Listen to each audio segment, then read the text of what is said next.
Scuba goes under the sea. The podcast for the inquisitive diver. Hey there, dive buddies, and welcome to episode 3 of season 4. And we've got the old and bold back with us for this episode. He's not been around for a while. He's off travelling all the time. Senior travel editor for Scuba Diver magazine. My good buddy, with a beer in hand, Don Silcock. Don. G'day, mate. It's good to be back. Like you said, I've been doing a bit of travelling, and but it's good to catch up and share a beer with you here in... where are we? St Leonard's? St Leonard's. Sydney. Oh, yeah, Sydney. Yeah, okay. Yeah. It's been that long, mate. It seems like you've got younger and I've got older. I wish. I wish. Yeah. Oh, dear. I think, when was the last time we recorded? It must have been when we were with Jane. Yeah, I think it was early June. I'd done my first trip post-COVID, which was I went to Tubatara in the Philippines, and then I was back in Sydney for a week before I went to India on... pursuing my other expensive hobby of adventure motorcycling. I did a month in the Indian Himalayas from Ladakh area and ended up in a place called the Zanskar Valley, which is really remote. It's not the end of the world, but you can see it from there. And, that was a real adventure. I was convinced I was going to get COVID there. But I didn't. Well, nobody was wearing masks, and social distancing is an oxymoron. There's... lots of people in India, and I was just convinced that this is it, I'm going to get it. But I didn't. I survived, and then I got back into the diving, really. I've done a few trips, and I've got a Prizzy 23 coming up, which I'm really looking forward to. Mate, I thought that motorcycle trip in India, sod the COVID, I thought you were going to go off the side of a fucking cliff or something, looking at those photos you were putting up. I nearly did a couple of times, I tell you. There was a couple of moments where I thought, I hope my wife can find the insurance policy, because it was... have you been there? Have you been in Never. the once you get above what's called the tree line, it's just like granite, and there's no vegetation, and the roads are hewn into the side of the mountains. There's no Armco barriers. In a few places there is, but most of the time there's nothing. So you've got to be really, really careful, hypersensitive as to what you're doing. But it sharpens the concentration, shall we say? And but it's an interesting place, India. I've been there many times, and never ceases to amaze me. What bikes were it that you were? Royal Enfields, they're made in India, and they're ideally suited for it up there. It's they're a bit agricultural, and they're digital. You're either on or you're off. There's very little in between, and so it was an interesting, real adventure. I really enjoyed it. Apart from on the way back, they lost my bag, and that took me a week to get it back. So So when you're doing the trip. From how far is it for starters? How long does it? It's a day's ride every day. It depends what you're doing. The longest you do, if you're on a decent highway and you've got, maybe you'll do. I think the longest I've ever done in one day was about 500 kilometres. But typically, if you're up in the mountains, if you do 100 kilometres on those roads, you know about it. It's wild up there. And of course, once you get to a certain point, there's no hotels or anything. It's all homestays. And there was in the Zanskar Valley, one place we stayed. It was quite the most basic I've ever stayed anywhere. All I can describe what the toilet was. It was a black hole in a black hole.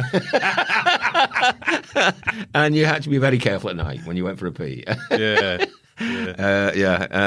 that was it's quite. And the bathroom, I literally had a shower in the lane at the side of the house, and to the amusement of all who walked past. But it was an interesting adventure. Just what you needed after COVID. It was the complete opposite of being locked down here in Sydney. It was, carefree and freedom. Yeah, really cool. How'd you get on with the food? Because you instantly think of Delhi belly.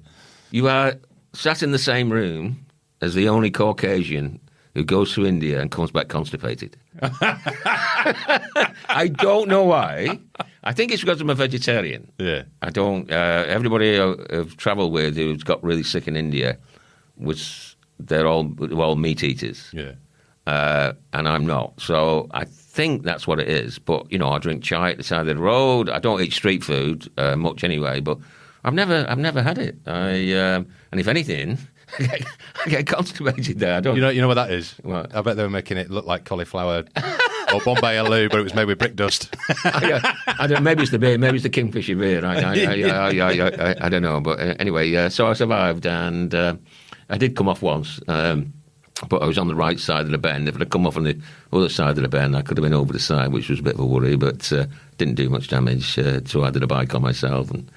But yeah, it was a real adventure, and just it was just like flushed the whole thing of COVID and the pandemic out of my system. Great. Happy days. Yeah. And then you were home for a week or two. And then I was home for when I came back, I was back for about a week down here, and then I went down to South Australia to do the cuttlefish at Whyalla, and then dive Port Hughes jetty, which is on the other side of Spencergull. It's really interesting. Those jetties in South Australia they're national treasures, Well, what's at the Port Hughes jetty? Because obviously, I mean, we've spoken last week or whatever, because I'm looking at going down to Whyalla this year with the missus.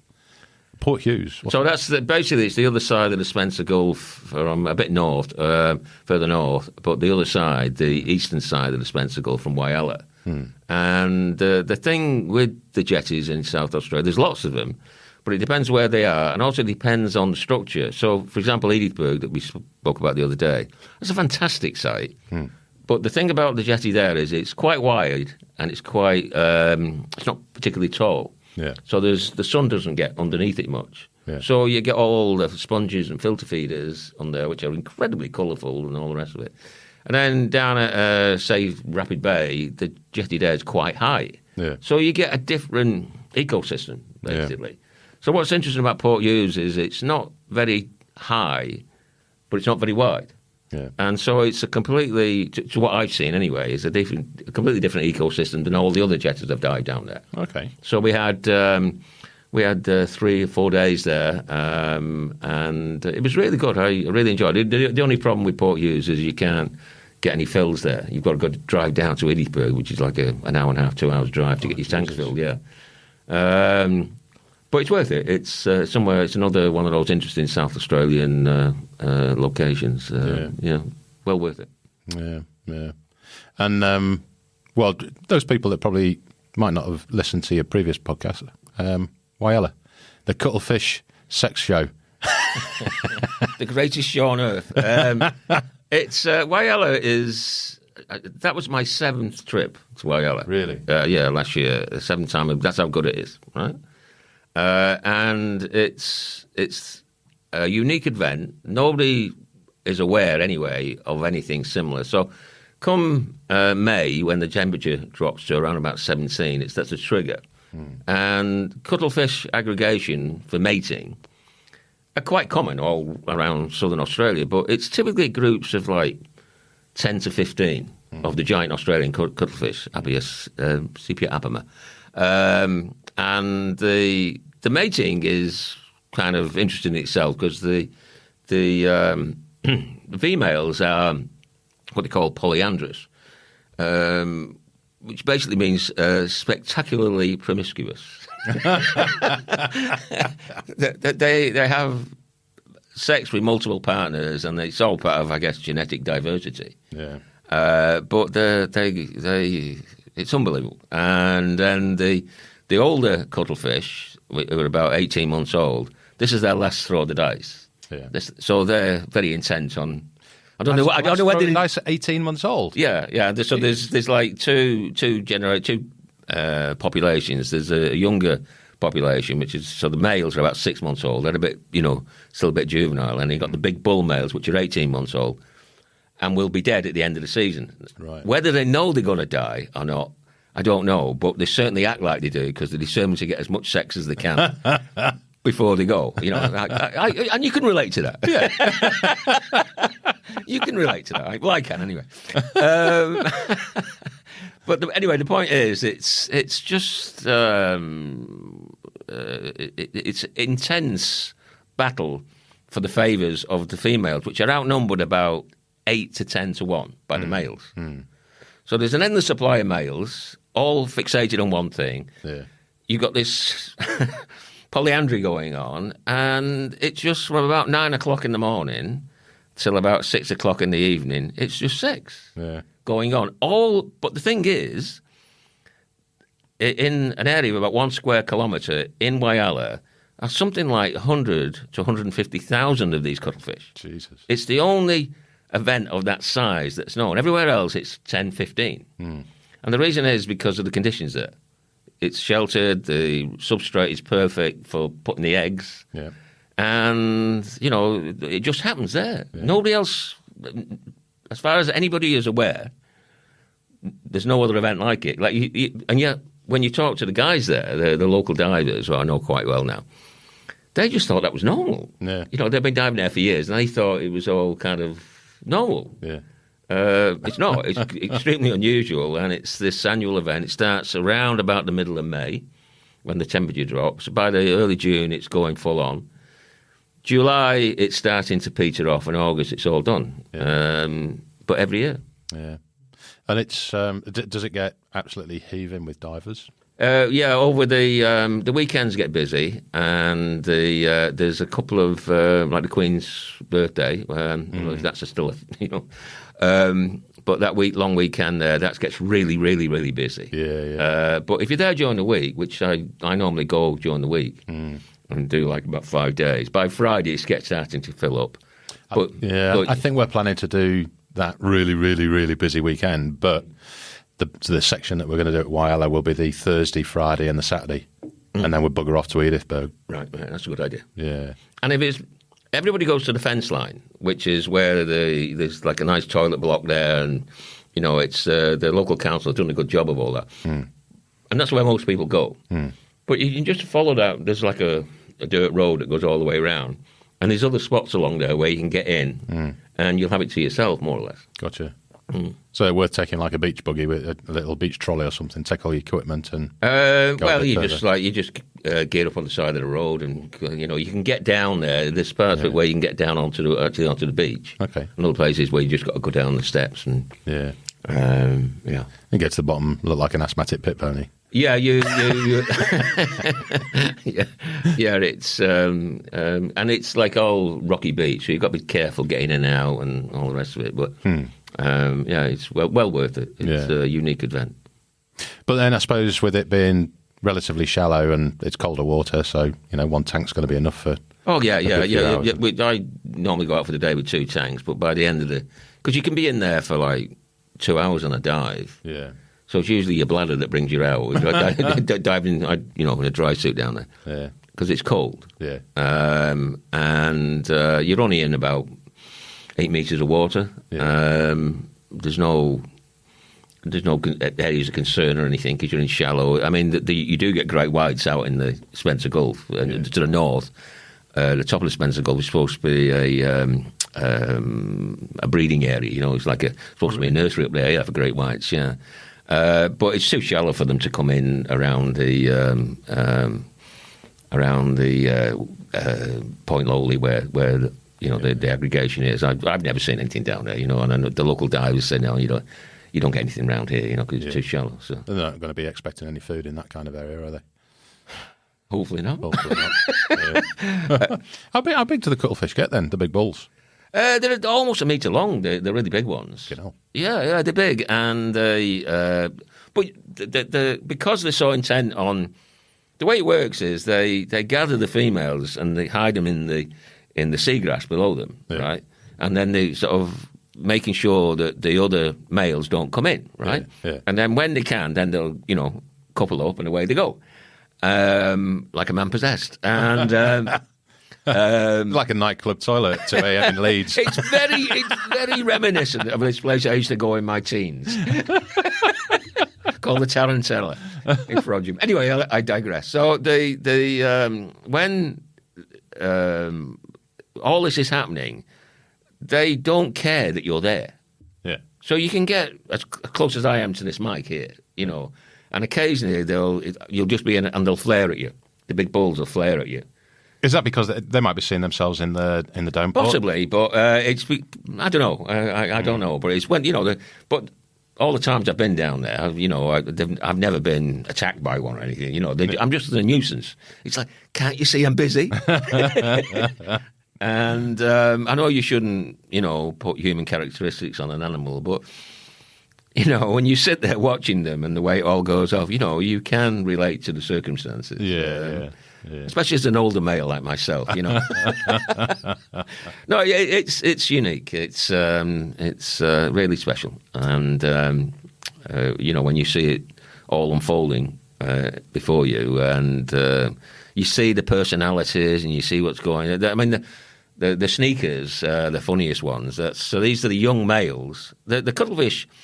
There's no way of telling a male from a female. Yeah. Right? Apart from the big bulls, they're obviously a male. But the point is they signal to each other with all these fantastic patterns, right? So you can't physically tell a female against a small male. They look the same. Yeah. Right? They signal to each other, right? So the small males pretend to be females and kind of sneak in, and the big bull will shove them down there in the seagrass, and while he's, you know. And the next thing, the young male and the female are going at it, and the big bull notices and gets irate. Yeah. You know, and you're right in amongst it when all this is happening. It's really a spectacular thing, really very interesting. You know, from from being, it's unusual to be able to get that close to those animals, and they don't care. Yeah. Well, like I say, I got one thing on the mind. Yeah. It's. You can relate to the situation. Yeah. Bloody hell. Yeah. And what's the viz like then? Because it varies. Some days it'll be fantastic. Other days it'll be murky, you know. But then on the best days, when it's clear, you'll get like beautiful light streaming down.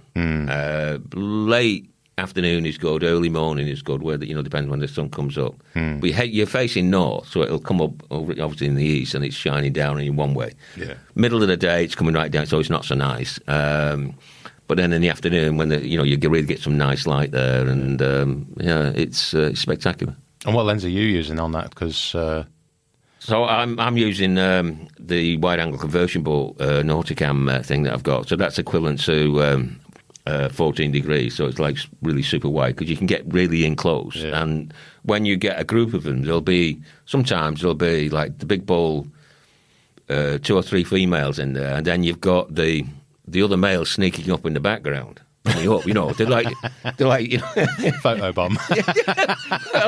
Well, they're trying to look. They're looking for an angle to get in. Yeah. Right.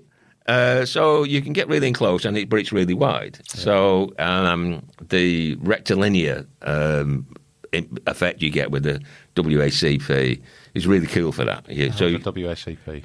A wide-angle conversion port. So it's Nauticam have pioneered these water contact optics, whereby, if you're using a wide-angle lens underwater, most people go with a fisheye lens. Yeah. Right, because it's nice and sharp in the corners. But you get that fisheye warping effect, which in certain circumstances doesn't matter. Others, it stands out. All right. Personally, I like rectilinear because you don't get that. But the thing is, because you're using a dome, and the dome creates a virtual image, and you're focusing on that virtual image, you don't get sharp corners. Yeah. That's just a function of optics underwater. You're using the dome as a virtual lens, basically. Yeah. What the WACP does, it uses all the optical formulas, if you like, to the physics, basically, and they've engineered a water contact optic. So it corrects everything. Okay. And you get sharp corners, and you get this really, really excellent piece of kit. Yeah. It's expensive, and it's heavy. It's a pain in the ass to travel with, to carry, trying to get in the water with it in Whyalla. I mean, the thing weighs 3 kilos by itself. It's full of optical glass to do what it does. Yeah. So it's big and it's heavy. You put everything together. My camera weighs about 16 kilos. Get out of it. Yeah, getting in the water. So you've got a dry suit with all your weight, all that shit, and you're trying to get in through with this. And you're only a little fella. That's a third of your body weight. I know, but that's why I go to the gym, so I can do this shit, Anyway, so that's what I use, and it's, the results are really nice, intriguing. Yeah, they kind of show, don't they, in your images?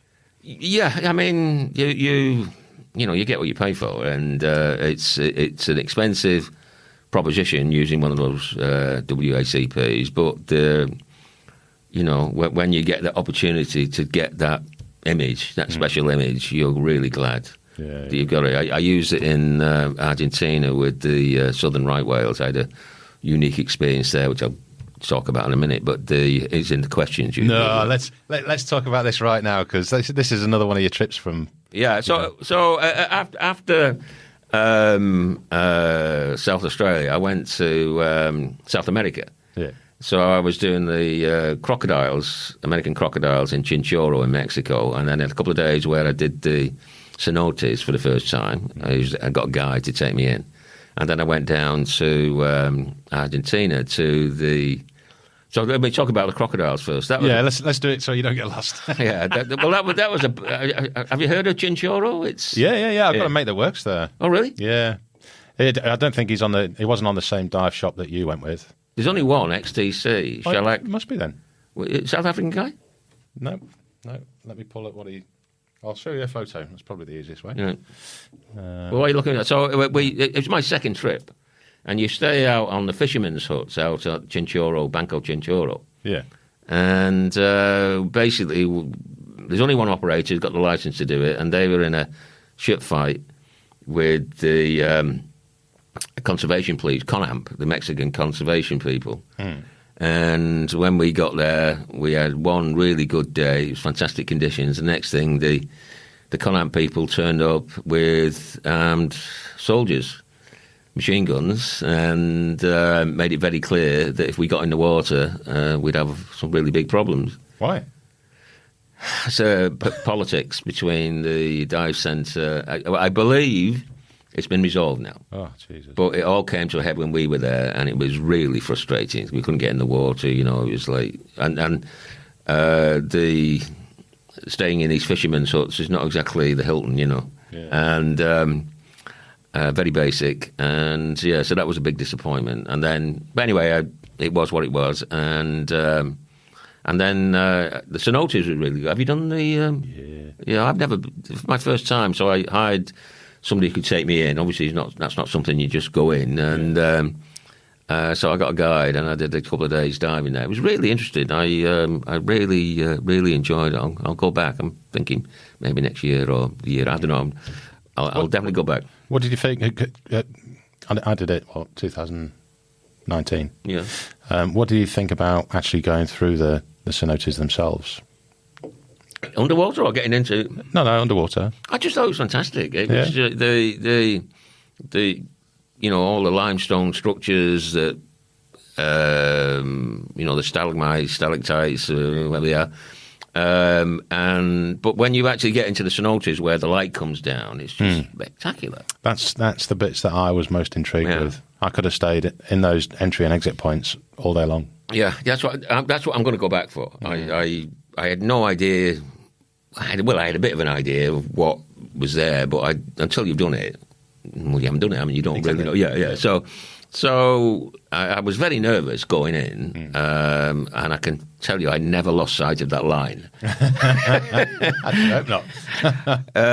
Because it's all well done, it's all lined off and what have you. But I mean, you could get lost in there, and although this was cavern, you weren't doing penetration or whatever, but it was.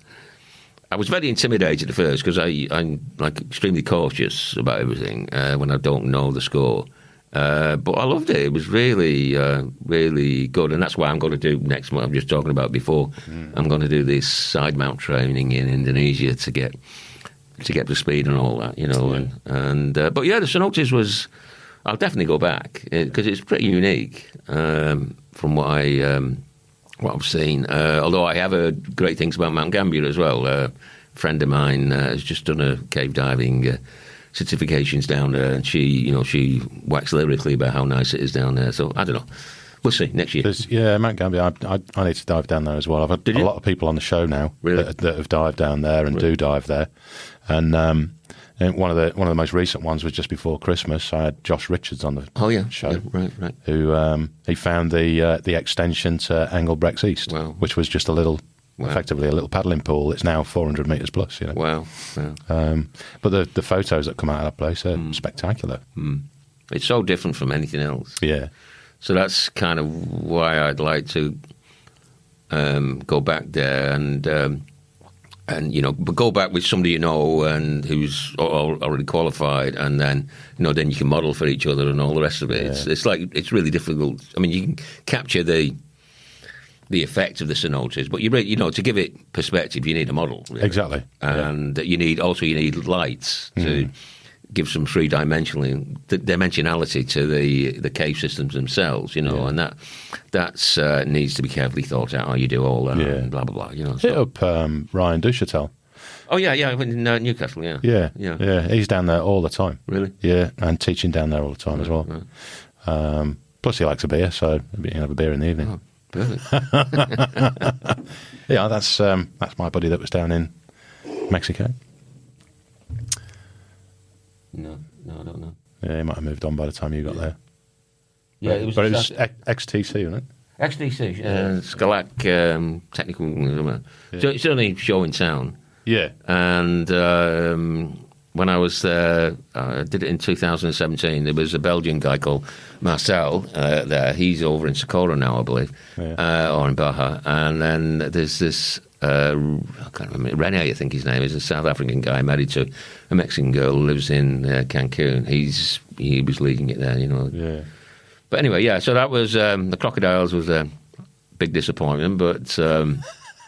Well, you got a couple of shots, didn't you? Yeah, I got, but I mean, the conditions were perfect, the water was pretty clear and the crocs were there as soon as we got there, and they were, quite active, and I was planning split shots and all sorts of stuff, and just no way to do it. So, I don't know whether I'll go back, but, because it's, it's a long way, and, but anyway, from there I went, and that was a cut lunch to get from, that part of Mexico. I had to go back up to Miami and then all the way and up a red eye down to Buenos Aires, and then change airports in Buenos Aires, and then fly down to the Valdez Peninsula, which is in northern Patagonia. I signed up for the trip. It was quite expensive, and I signed up for it because I saw some of the images that had been taken there. Yeah. And southern right whales are, you've got them here in Australia, and the population's recovered quite reasonably well here in Australia, but it's recovered very strongly from all the whaling, from all the commercial whaling that was done. And the southern right whales in the South Atlantic have recovered quite strongly compared to the northern Atlantic ones, which are really critically endangered now. There's less than about 500 of them left, they reckon. But the ones in the south have recovered quite strongly, and one of the principal reasons for that is the Valdez Peninsula, because there's two large bays there that are, it's been a marine park's been, and it's a full-blown conservation area now that goes out to sea. So, the whales are protected when they leave the bay. And these southern right whales come in and every year, and that's their mating and breeding and birthing area. And there's obviously a big whale watching industry there. Well, big industry, there's like about where we were, Puerto Pyramides, there's about 4 boats, I think, that go out on a regular basis, whale watching. Yeah. But if you apply and you prove your credentials, you can't. They won't let you get in the water with a GoPro, for example. Yeah. So there's no, if you like, tourism type in the water. You can't rock up there as an open water diver and say, I want to go dive. Yeah, I'm just going to, you can't do that. You've got to apply, you've got to show your resume, you've got to, show what you've, for me, the articles are written on Tonga and Ogasawara in Japan and sperm whales in the Azores and blah, blah, blah, and the stuff on my website, and I got approved. So I wonder why. Well, so there was like 4 of us who got approved on this permit, and then we had our own boat. But I still had mixed feelings about whether it would be any good or not. You never know till you get there. And we had 5 days. First day was blown out, but then we had 4 really good days. And on the third day, I had probably the scariest experience I've ever had in my life in the water. Really? And on the 4th day, I had the best experience I've ever had in my life. wonder what. Both southern right whale calves, but on the day 3, it was a fairly large calf who clearly thought we were somehow threatening its mother. So the calf was protecting its mother? Yeah. How big was the calf? About 5 metres. All right. So it's a big beast. It's a big beast, weighs about 9 tons. Oh, shit. And it was coming straight at us and then coming out of the water above us, a good 2 metres above me. This is why you're in scuba gear and in the water? No scuba. Or? You're on snorkel. On snorkel. You can't scuba because it's too dynamic. So you're in the water, and it's one of those situations where it's all good till it's not. Yeah. So you had this very large creature who's still juvenile, but a large creature nonetheless, that was coming right at us. There's 2 of us in the water, and the interesting thing was it come up out of the water, and it was about. I thought I'm going to fucking die, 'cause it weighs about 8 or 9 tons. Yeah. So if it had come down on me, Yeah. it'd have killed me. Yeah. But it didn't. It would come up, and it come up above us, and then it came down in between us. So it knew exactly, and it did this repeatedly. Yeah. So this was like a warning. Yeah. And I got it. I got the warning, and in the end, the boat managed to manoeuvre in between us and the calf. Yeah. But we had it must have been about 30 minutes of this. Jesus. Yeah, where the boat couldn't get in to get us. Really? Yeah. And you couldn't get back to the boat, or you? No, couldn't. We didn't know what this route was going to do. So it was like maintain eye contact. You had to watch what it was doing, because in case it came up behind you or something. I don't know. It was really scary. Yeah. I tell you, I was worried, and I didn't get the images. I was too busy. It was just like too dynamic. It was too scary. It was just like what. 9 ton. Yeah. And then the next day, we went out, and we only had the morning because we had to dry all the gear before we flew out the next day, and. We had this about 2 hours with El Blanco. So this was the white calf. Yeah. About 1% of the calf spawn come out with this white pigmentation. Yeah. And so we were really lucky on 2 counts. One is that it was 3 counts, really. One, it was there. 2, it wasn't aggressive. And the 3rd, in fact, it was playful. Yeah. So we had these just magnificent encounters where it was just coming at us and then stopping and looking at us and dodge and weave and come back again, and the mother was like chilled in the background. Yeah. It was just incredible. I just couldn't believe it was happening to us. And that I had the Nauticam WACP thing, and I got the images, I was like... it was really dynamic, the things moving fast, and you're not using strobes, you're just using available light because you're at the surface. And so I was able to use a fast shutter speed to slow everything down and or to capture the action.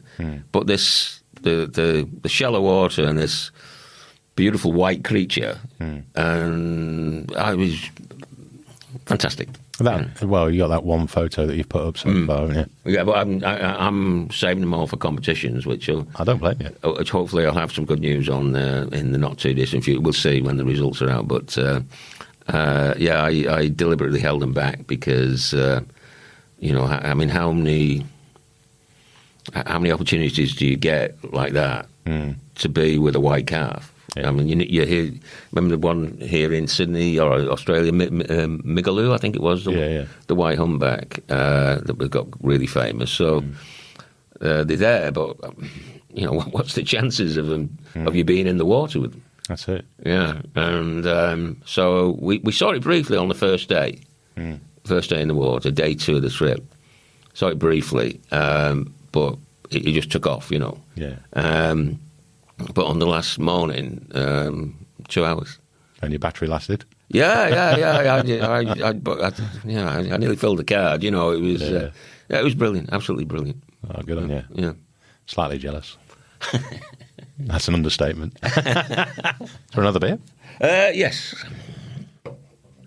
Yeah, that's... I was thinking on this way there. about, getting an animal that's leucistic and the rarity. I think I was talking to, in fact, it was Leo Guido. Saw him at some rally a month or so ago. And we were talking about the leucistic hammerheads up in Papua New Guinea. Oh, yeah. And for the life of me, I can't find any other footage online other than my little video from 2017. So, the rarity is just massive. Yeah. And then you look at something as rare as a southern right whale and then add leucistic in on top. Yeah. Yeah. Good on you, mate. Cheers. Cheers, mate. The whole thing of doing these trips is that because I write about it after, you have to, it forces you to research and get to the bottom of things, or to get an understanding, develop an understanding of the dynamics, and then all the reading I've been doing about southern right whales and what happened to them, and they were just like completely decimated during the the period of commercial whaling, because they're so they were so easy to catch. They even float after you've killed them, so they can be towed in, So you read all those horror stories, and then you see the way Argentina's done a really good job of the conservation of that area, and how. But what was intriguing to me was that they've protected them, but they've been really balanced, I think, in how they allow you to interact with them. So you've got the tourists who come just to see them. They're happy just to go out on a boat and have a look. Okay, great. Yeah. But then if you are really serious about wanting to get in the water, you've got to pay for it. It's not cheap. You've got to get your own boat and all the rest of it. Yeah. But then you need a special permit, and then the way they vet, or they seem to vet who they allow in the water. Mm. So it kind of neutralises the sensationalist side of it, shall we say? Of people just getting in the water, don't know what they're doing. And it puts a good control on it, doesn't it? I mean, I'm thinking while you're talking now, is I compare to other locations, and the likes of Nusa Penida, love it to pieces. But Manta Point there's no control at all especially when it comes to the snorkelers, and it's just absolute mayhem. It's mayhem and it's dangerous. Yeah. Nusa Penida, you got those huge currents that come through, and it's a recipe for disaster. Yeah. And they're taking people there, just throwing them in. People don't know what they're doing. And you go, on other side, another view of that. Have you been to Alamaheres in the Yucatan for the whale sharks? When I did it, we had our own boat and we were out there early, and then this armada appears over the horizon coming out of Cancun. It's tourists who guaranteed 2 whale shark encounters for the day. What that means is they get thrown in, usually with they've got a life jacket on, but you can obviously they're not water ready, let me put it like that. Yeah. And a whale shark goes, that's one, get back in the boat, and then go back in again, and then two of those encounters, and they're back in the boat, and everybody goes back to Cancun. Yeah. That's not a quality experience. It's not good for anybody really, except the operators making money. Not good for the whale. It's certainly not good for the fish. Yeah. And so I thought. I was a bit bemused when I had to apply to go there. The operator who I went with, Andy Murch, who I've done quite a few trips with. He said, look, you just got to go through, you've got to fill this in. And he said, you'll be all right. You've got your website. You can show what you've done. Yeah. It's other people who haven't got that collateral, shall we say, to reinforce their application. So how deeply they check, I don't know. But at least they're putting up some kind of a barrier to prevent, the idea. And you've got somebody with you all the time. They assign somebody who comes out on the boat with you. Good. Right, so the guy was really good. He was very helpful, but he was very watchful as well. Yeah, and he'd say, "Look, this is what you can do. This is what you can't do. We want you to be careful. Don't do this. Don't do, But you're okay. I said, well, could we do this? Yeah, okay. As long as you're not putting yourself or you're not doing any harm to the animals. Yeah. So that's why it got a bit hairy when when the animal was trying to do some harm to us, or it appeared like that. But it wasn't really. It was just warning us off, with the benefit of hindsight. But can you imagine that scenario in an environment where there's 10, 15, 20 boats there and a load of people in the water? You know? Yeah. It's a good example of, I wasn't aware of what had been done there. Yeah. Which I guess is one of the real values of travel, isn't it? You go and you see firsthand and you develop an appreciation, or not. And I was very impressed with the way it was all done there. I would certainly go back. Once I've saved up a bit. I'm going to say, make some more money first. It was to do what I did. I went from Sydney to Dallas Fort Worth, which is like 17 hours. Then all night there. Then I had to get down from there to Cancun, and then back up to Miami, and then all the night flight, and then coming back, it was like 2 red eyes. Yeah. It was a red eye out of Buenos Aires into Dallas Fort Worth. I had to wait there 12 hours. Nice. And then check in for the 17-hour flight to Sydney. I didn't know whether, But did you do business class or first class? Oh, yeah, you're right. Yeah. When you go on the plane and you turn right. Yeah. Keep walking till you can't walk any further. Right down. If you go any further, you need a uniform. No, I was in cattle class, but my status with Qantas gives me access to the lounges, and it gives me 40 kilos of baggage, 46 kilos of baggage. So that makes it easier. But the lounges are, like an oasis, and when you're doing that, you can get showers, you can get quietly pissed and eat nice food, and then you get back on the flight and away you go, and you can usually sleep your way through most of it, Well, we're doing, as you know, doing Galapagos end of July, so Sydney through to Dallas Fort Worth, and we've got to pop across to Miami to then go down to Ecuador, Quito, and then Quito to San Cristobal. So it's a hell of a journey, and we've accrued quite a number of points now with the travel. So we're doing, I think we've got a premium economy on the way out. That's nice, yeah. And then on the way back, we're doing business class. Oh, right. Yeah, oh, my goodness. Need it. It's such a long travel. Yeah. And, I mean, my missus is tiny, and like you're small, so you can fit onto an economy seat. Right. But you try being 150 6 foot 2. Yeah, I see your point. 17 and a bit hours. Yeah, that's But when I used to work, because I don't even know, I give up a perfectly good job to do this. Yes. To do what I'm doing now. I used to travel business class a lot. It was wonderful, all over, all day there and everywhere. But I just can't justify it on top of the price of the trips these days, and so I just suffer. Yeah. Well, I mean, this is the only one. This will be the first one I've done business class for a long time. I mean, like over 7-8 years since I did business class last time. The rest of the time it's economy. I just put up with it. Because 9 times out of 10 I don't sleep on a flight anyway.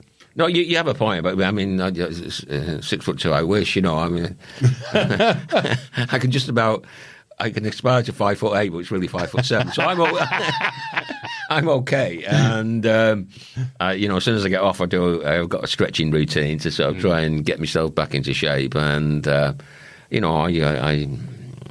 for me, it's I'll just do it. It took me 55 hours to get back to Sydney, but the thing is that the time that I was awake, I was so happy with my images. I was just going through, this white calf, and I thought, oh my goodness, this is what I live for. You do this shit, and so the time flew by. I just going through oh my goodness, this is so good, Yeah.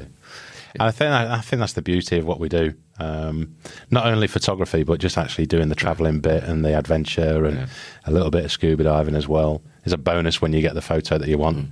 But it's just, I think it's the perfect medicine for a fantastic feeling of well-being.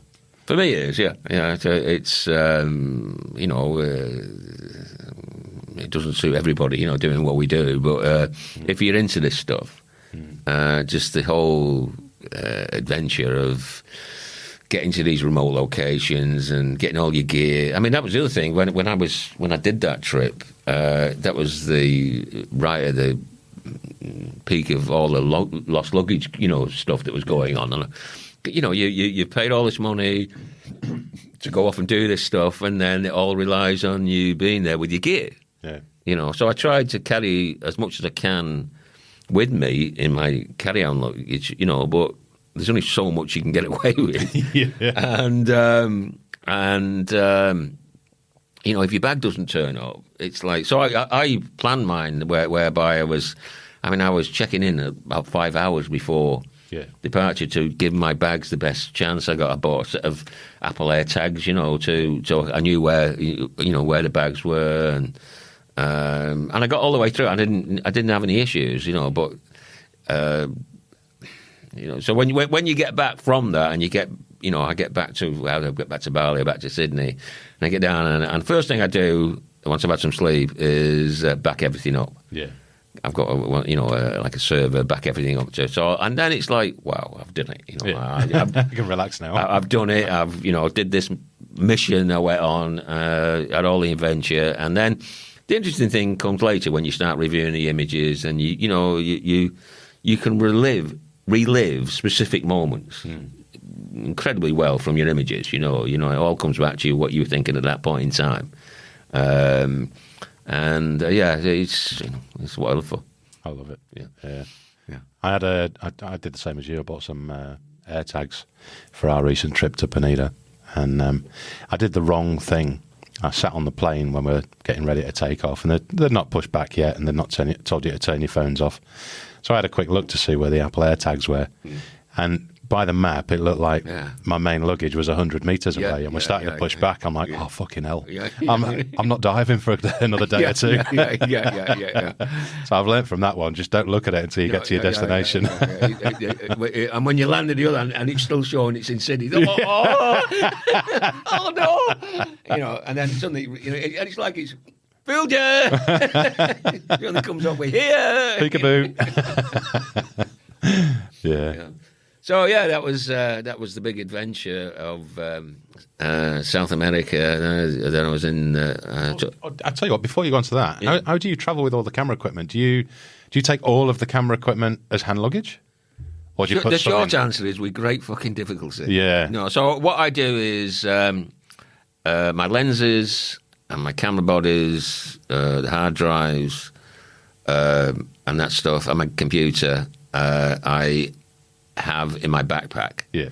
So I personally use a think tank backpack, which is it's quite big, but somehow it doesn't look like it's big. It's a kind of an optical illusion. So I can stand there, and people don't seem to notice. And then I've got a smallish kind of roll-on zipper bag. Yeah. And I put my housing, and I put my drone, and I put the some of the other stuff in there. I can't put that WACP thing in there. It's just too heavy. Yeah. But that goes in my suitcase. But I've got a smaller dome I carry as a backup that's with me now. But really, like all my cables and other stuff, it's in the suitcase anyway. So I'd be pretty screwed, So for me, it's just a question of what's the most sensible way to travel. So that the thing is, my carry-on is easily 25 to 30 kilo.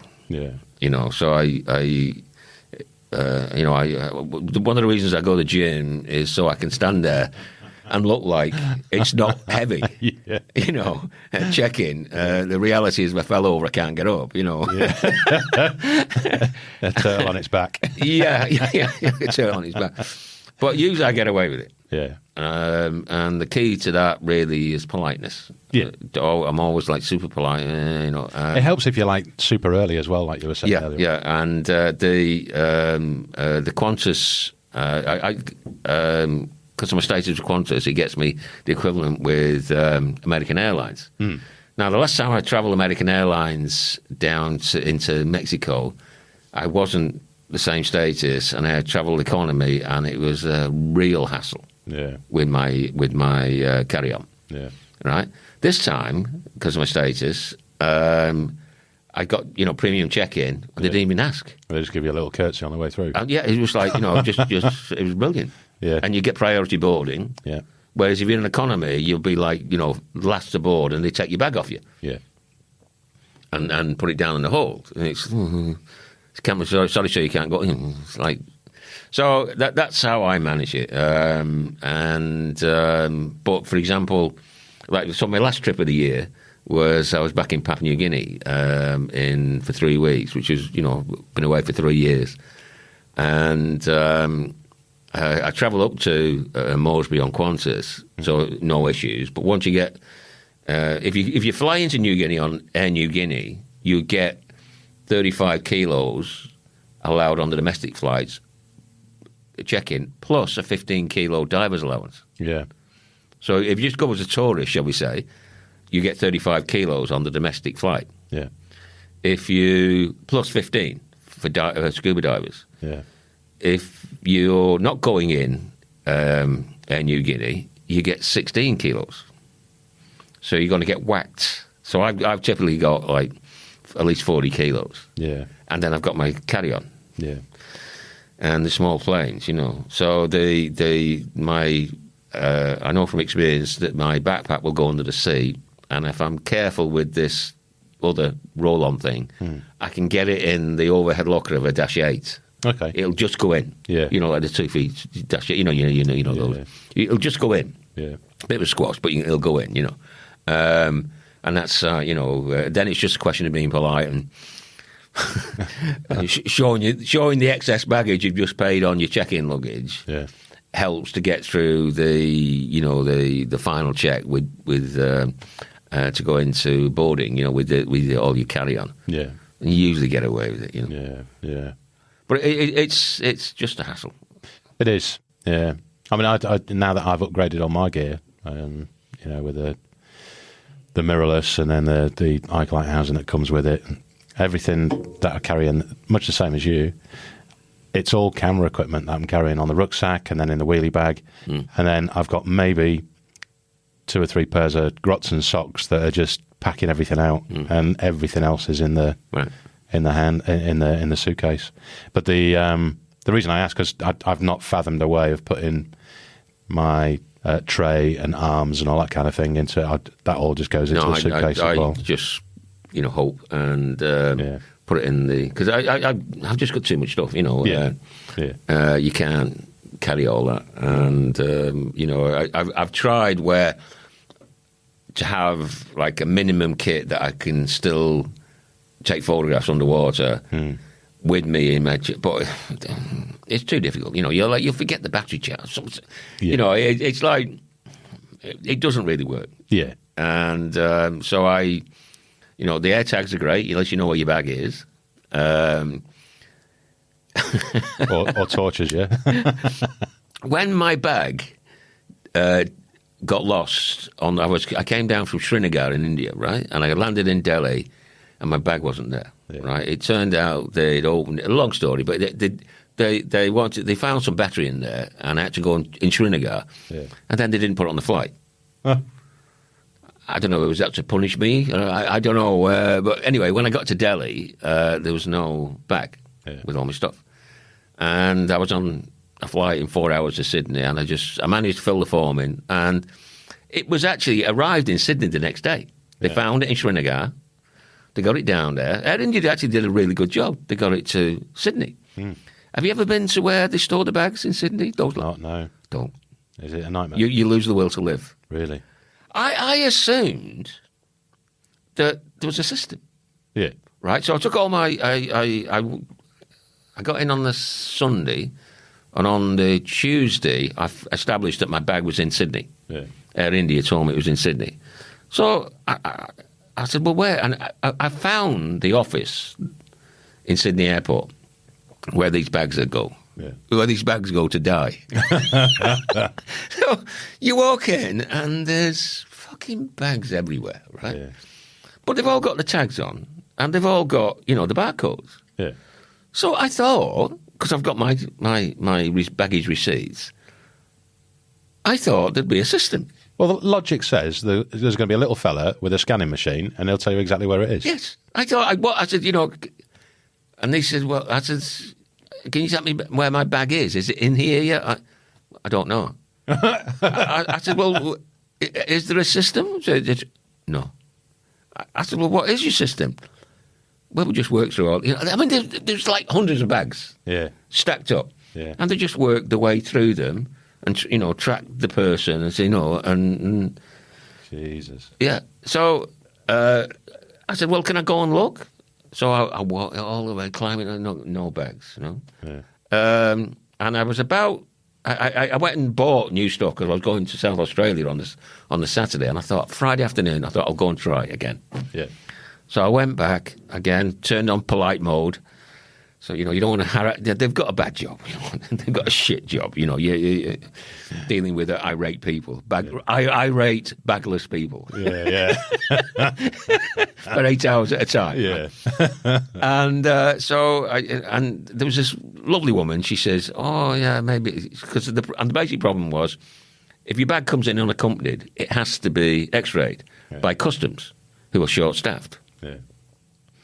So they said, well, they've just released some. Let's go and see. So she took me through where she's not supposed. And I walked around the cotton. There was my bag. It was like falling in love again. The heavens open. My precious, where have you been? Forget the claims. Just give me my bag. I'm going. Yeah. So away I went with my bag. But honestly, if you, I wouldn't travel without those air tags now. It'll tell you where it is. Yeah.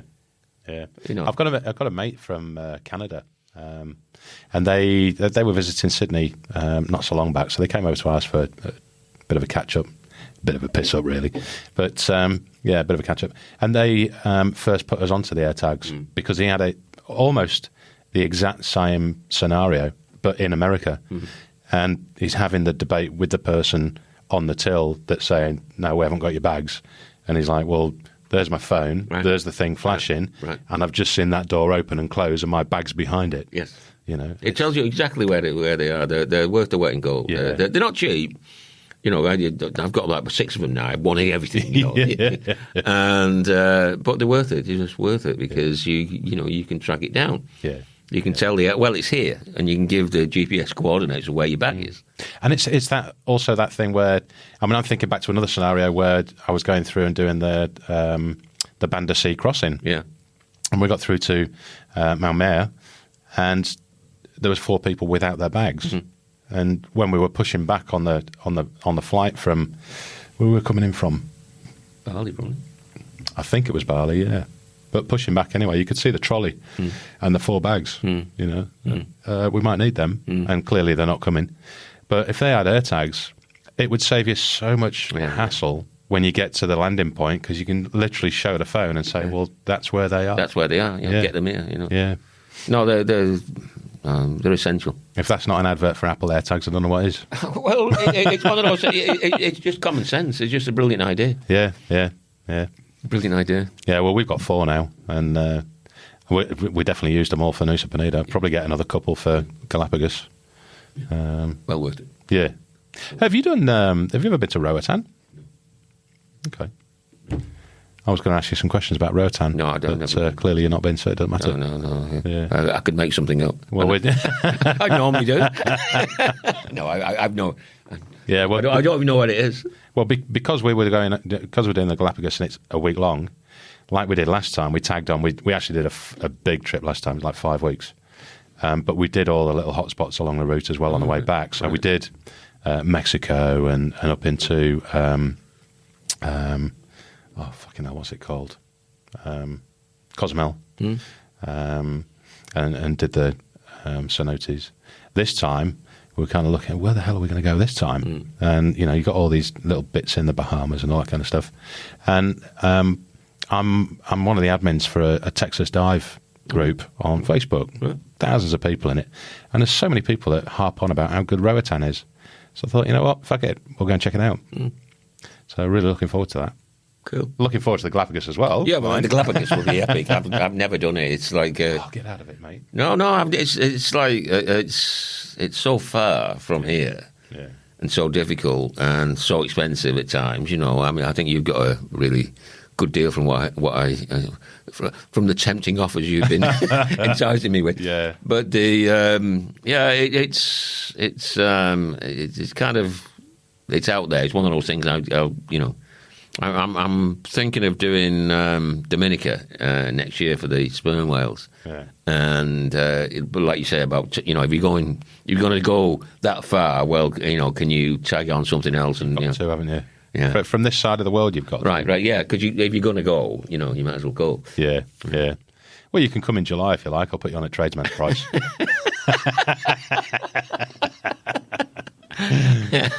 Stop it. Yeah, I'm looking forward to it, mate. It's like you've been catching up with the trips that you had delayed because of COVID. This is my one big one that has been delayed since then. Yeah, it's a good one, though. Can't wait. Yeah. Okay, so let me tell you about what we were doing in New Guinea, because that was... I was just moving on to that. Yeah, it was really interesting. Do you know a guy called Sean Twomey?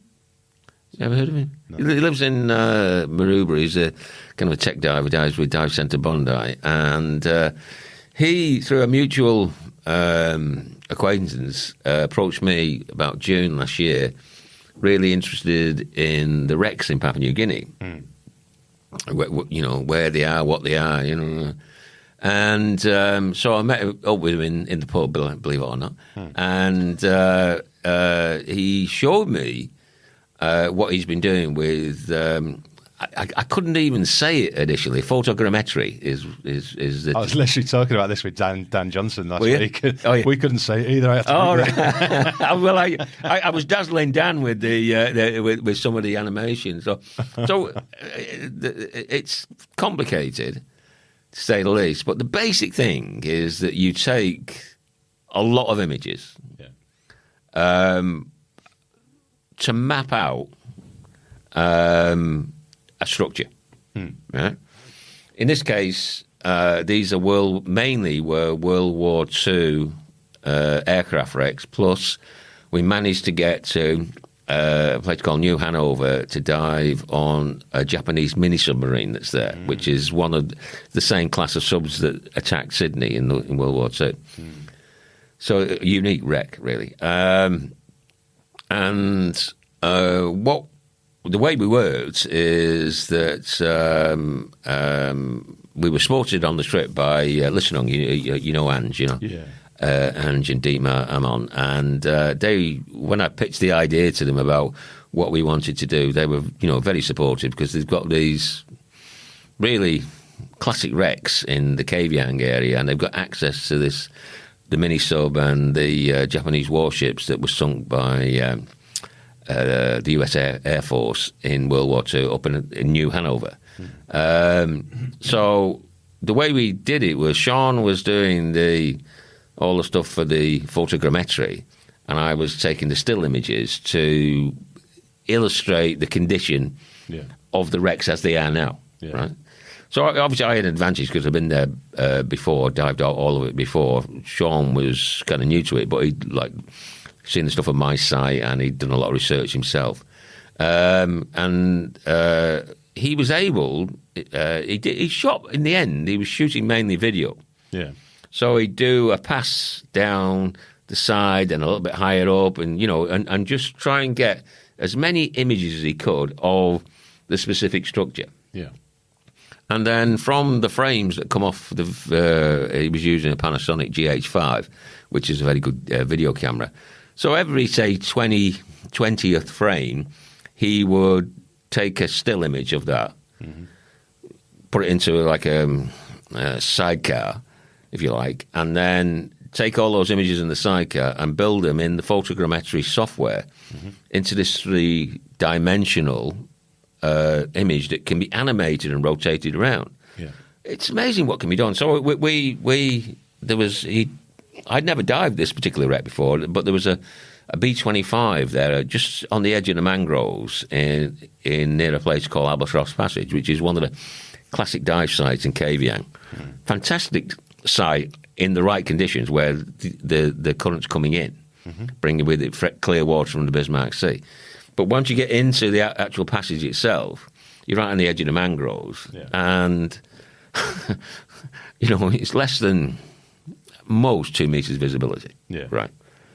And there's this B-25 that's there, which is a really interesting backstory to it all.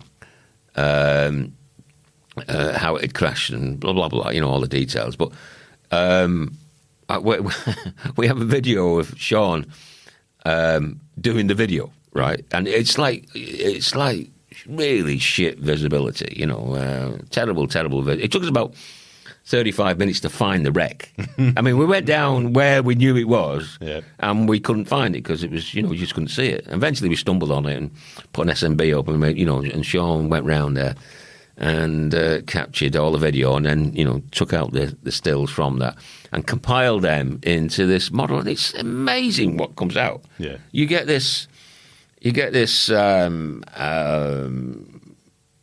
compiled image of what the wreck is, but without all the bad viz, all that's gone. Yeah, as part of the processing, and then you can animate it and turn it around, and then you can, the B-25 is badly broken up, the tail's off to one side, but then if you've got the original drawings, which Sean's managed to find, you can rebuild it. Yeah, and you can so he's got this shot of the cockpit. And he's got the original image of what the cockpit would look like.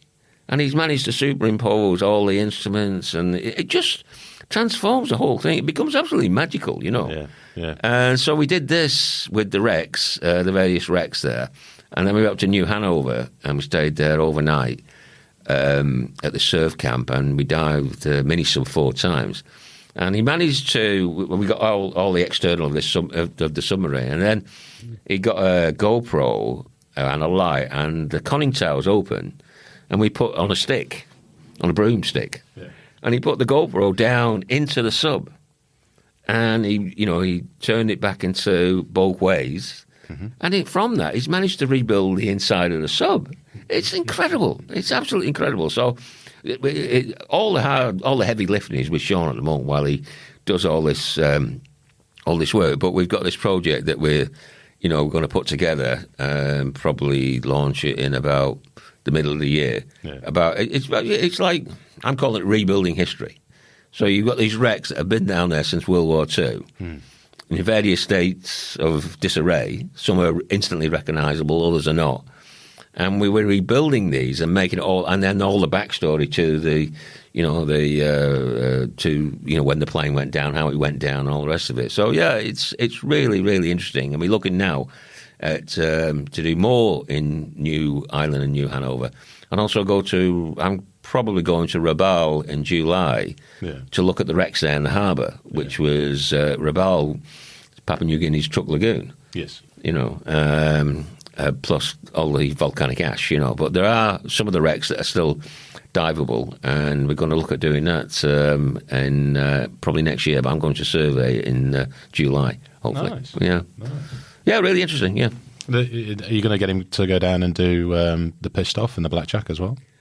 That's the holy grail to get there. But the thing is, it's not easy to get there. Yeah, I know.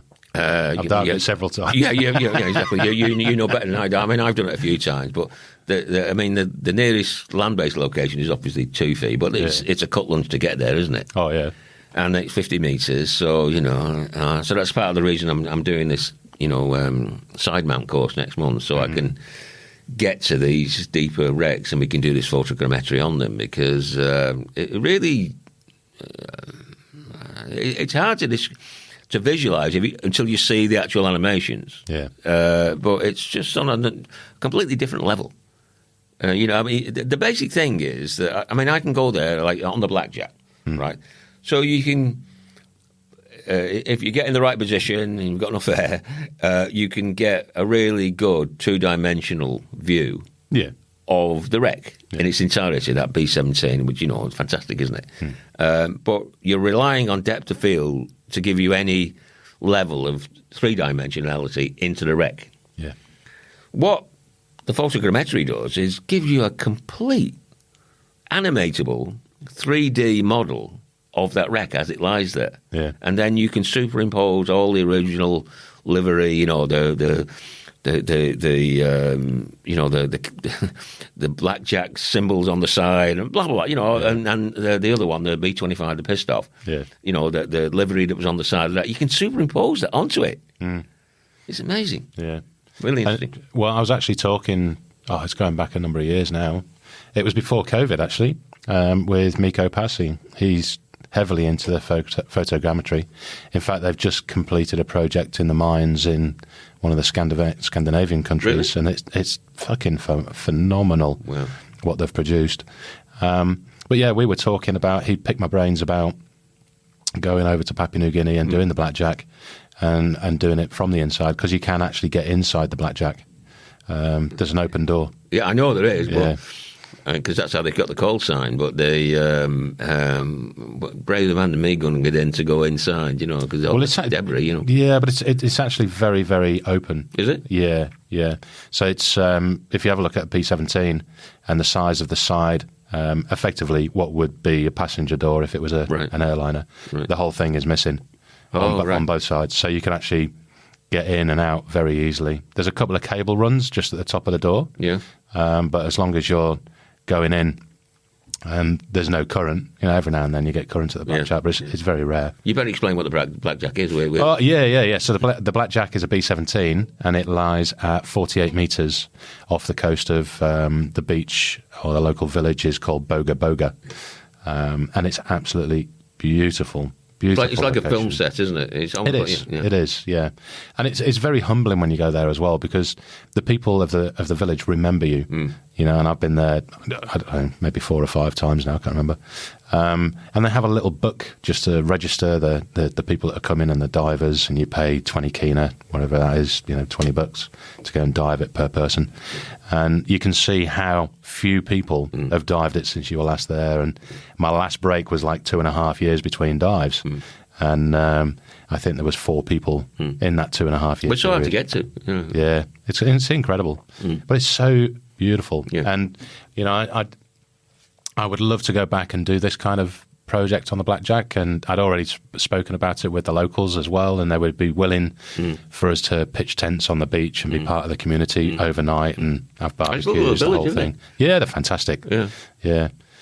But if you end up going back before me, let me know, because I'm going to buy a shit ton of cheap shades just so the people of the village can, because they suffer greatly from sand blindness because of the glare of the white, the white sand that they're living on. Find it very difficult to, as they get older, 35, 40 years old, there's a lot of them that are getting a bit blind in the old eyeballs because of it. Right. So, I just, I think, you know, ship in a load of cheap shades and just make everyone happy and sit around and chew on the billum. That's brilliant. Not on the billum, sorry. The beetle nut. Yeah. But no, it's arguably one of the most recognisable wrecks in Papua New Guinea and probably the world as well. I got approached by a company from London, a media company from London, actually, just before Christmas, asking if they could use my video footage of the wreck in one of their docos. Oh, really? So yeah, open to that idea, but I'm very aware that it's the best that's out there at the moment. So, you know, let me know how much you're going to pay, and then I'll think about it. Good on you. Got to pay for that business class ticket, haven't you? Yeah, exactly. Yeah. Man's got to do what man's got to do, you know. No, seriously, the blackjack is the holy grail. But the Sean and I mulling over how Sean's going to start like a training company to train people how to do photogrammetry. Yeah. And we're talking about running trips to Papua New Guinea next year to do this photogrammetry. And so, you know, if you're going to take 8 to 12 people to dive blackjack, that's a major logistical challenge. I know, I've done it. Yeah. You had hair before you did that, didn't you? I did, yeah. I had no wrinkles, nothing was grey. It's a major logistical challenge. And, you know, that depth. I would actually strongly urge that you halve those numbers and just increase the price. Because if people really want to do it and do it with skilled people, they're going to pay it. Because trying to take 12 people, it's a logistical nightmare. That's a very good point. Yeah. Because it is really special. But anyway, we're going to, if we do it, we'll cut our teeth on because the thing about the Kavieng wrecks and also the New Hanover wrecks is they're not technical dives. They're in the deepest is DP, which is a fantastic Japanese seaplane, which is in 40 meters. It's one of my favourite wrecks anywhere. It's not on the size of Blackjack, but in terms of the photogenic nature of it, it's up there, and but that's in 40 meters, so you don't get long down there, but it's a reasonably safe dive apart from the depth, but Blackjack takes it even further, and like you say, it's very challenging. So we're gonna cut our teeth, I think, first of all with the wrecks in New Ireland, New Hanover, and then if the Ribald thing comes off, if those wrecks that Dan, who you did the podcast with recently, if that works out in Ribald, then we'll probably do that in next year, 24. The idea is to go along the north coast of New Britain, some of the best, so it's kind of reefs and wrecks is what we're mulling over. But the goal would be to eventually get to Blackjack. But that's a good point. I mean, limit the numbers and increase the price, basically. To cover for the reduced numbers for the quality experience. Well, get him to hit me up, and I'll talk to him over beers. And logistically, I'm probably the best man to know how to do it. Yes, you are. Actually. Quite honestly, yeah. You've done it more than I have. Yeah. And there's a number of ways I'm thinking off the top of my head now, but I'm not going to divulge on air. I'll keep that to myself. Another six-pack. Yeah. But no, seriously, I'm super keen to any information I've got. I'm more than happy to share with you guys to do that. And if you're going to be doing those trips up north as well, give me the details. We'll chuck it on Nomadic Scuba because that's going to be live again in a month's time. Okay, and we'll advertise the trips and get as many people on it as possible. Cool. Yeah, get some funding behind it. Yeah. I forgot one. I forgot one trip that we skipped over it. I went to Tasmania in October. The handfish. Yeah, that was a really interesting trip. Have you been down to Tassie? Never. It's I have to admit, I was one of those people who used to make jokes about the Tasmanians. It's kind of like the Canadians joke about the Newfies, and Americans joke about Mexicans or something. I don't know, but it's just a spectacular place. It really is beautiful little island, and you don't, you could an hour out of Hobart and you're in the most fantastic country, And so I'd been down there a few times, but I'd never dived down there. So a friend of mine, Chelsea Beach, and I decided last year. Chelsea's the person I do all my South Australian trips with. She's really good diver, knows South Australia extremely well. Lives in Adelaide, and but her ambition was to get to Tasmania. So we decided we set the date about a year ago, and we went down there in October and based ourselves at Eaglehawk on the east coast, and we dived the sites around Eaglehawk, and then we went up to Bicheno up in the north and dived that a few times, and then we also did the Derwent River looking for handfish, which was quite an experience. But yeah, I was blown away with a couple of things about the diving there. Eaglehawk. The deep coastal reefs there are just spectacular. That's the ones that you put a couple of photos up with the sponges? The sponges, yeah. So it's, I mean, it's full-on diving. You expose the scenery, the topography, shall we say, above water and below water is intimidating, but intriguing and immense, Scary. Scary, yeah. It's not for the faint-hearted, because you've got to watch the weather and the Eagle Hawk Dive Centre. Karen Gallett-Holmes, who runs it with a guy called Mick Barron. She's formerly CSIRO. She's written books on marine. She's extremely knowledgeable, extremely knowledgeable. And Mick is just the best boat skipper I've possibly known. Really? Oh man, he can manoeuvre that boat. Just like you have total confidence in his ability. Yeah. He's the guy you want in the boat picking you up. Yeah. Do you know what I mean? But he doesn't suffer fools gladly. You need to leave your ego back at the dive shop, because he'll. I don't think anybody died wondering what Mick thinks. He'll let you know. But fantastic guy, a really, really fantastic guy. So he got us into these spots on. There's one area called the Three Sisters. We were fortunate to dive that twice. So that's 40-meter dive, and you get down. Once you get down to about 35, I mean, you're diving in at like 13, 14 degrees. You're in a dry suit. It's cold. You're in a cold water environment, because all your senses are telling you, apart from your sense of sight.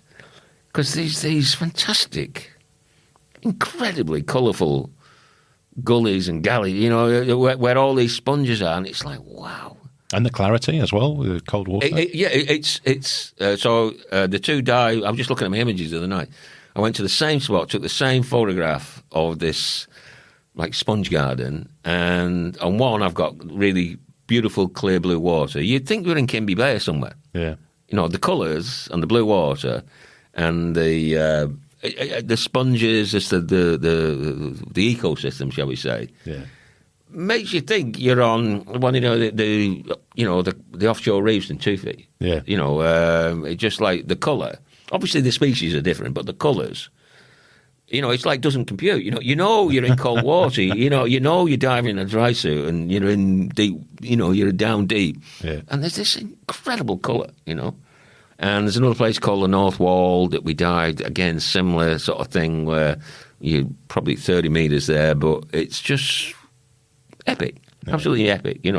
So I'm going back there. This was a revelation for me. Diving. I mean, I'd heard about it. And there's also in that area, there's the Nord. That's at 42 metres. And it's completely recognisable as a wreck. And it's in these cold water currents. So there's all sorts of stuff around it, So it's, but again, challenging. Yeah. You've got to know what you're doing, sort of thing, and be ready for that. So that's why I'm going to do the side mount stuff that I've signed up to do next month in the Gili Islands in Indonesia. So I'm better able to do that sort of stuff, because I dived on a single tank, and I was like, you're watching your NDLs and acutely conscious of where you are, So it was, for me. I was safe. I was okay. I did all my deco, all my stops and what have you. But the point was, the margin for error is narrow when you're doing that. You need twin tanks, really, to do all that safely. And but I'm planning on going back to Tasmania probably about October this year to dive all that stuff again. Because it was just brilliant. Fishing Hole was really nice. I got some nice images there. It was very pleasant, and the drive up from Eagle Hawk going up the east coast, you go through the Freycinet area, Wineglass Bay. It's to die for. It's just like a really beautiful, picture perfect place. And then at the other end of the scale, the Derwent River. So the handfish are critically endangered. They reckon there's probably less than the spotted handfish is probably less than 3,000. The red handfish is much less. Yeah. It's a type of anglerfish, frogfish type of creature that's sedentary on the seabed there in the river, and between 6 and 8 meters is where they hang out. Mm-hmm. But you get in there's. And it's almost like a state secret. we had somebody who showed us the general area but said, you're on your own, you've got to find it yourself. So me and Chelsea went in. I lost Chelsea after about 2 minutes, it was like 3 meters viz. And so I discovered I can read a compass again. So I took a head in and I went out and I got to 6 meters and I stayed around 6 to 8. But 2 meters viz, because there's been a lot of rain in Tassie. Yeah. So the derwent was carrying all that, particulate out. It was, quite, and it was cold. But I found one. Yeah. Yeah, I found one. And so you've got to be really careful with them because some of them, where they are with eggs, they stay with the eggs and they look after the eggs. And if they're quite small, they're about maybe 3 inches long. But there might be one, and while you're looking at that one, I thought you might land on the other with the eggs. Yeah. So you've got to be really careful about where you are, get your buoyancy right, and make sure you're not doing more damage than you even know you're doing. And then, I limited myself to like about 4 photographs. I really took my time before I took the first one. But, you don't want to, harm the animal, basically, because they're critically endangered.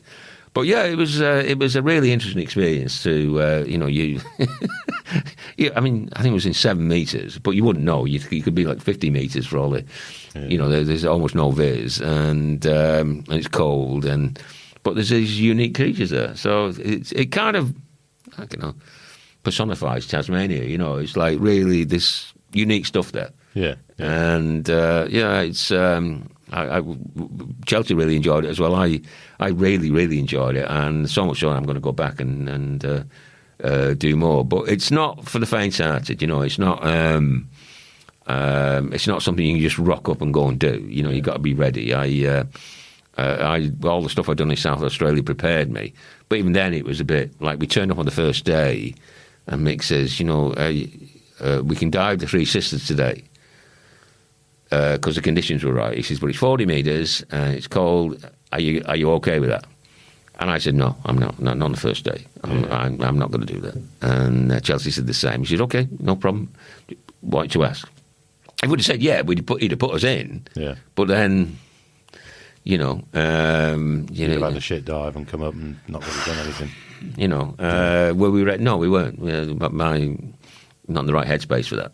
Good lad. So we dived a couple of a place called Cathedral Cave, and then we did Deep Glen Valley, I think it was called. So you kind of built up to it. And on about the third day, he said, "Okay, the conditions are good for Three Sisters. Do you want to try it?"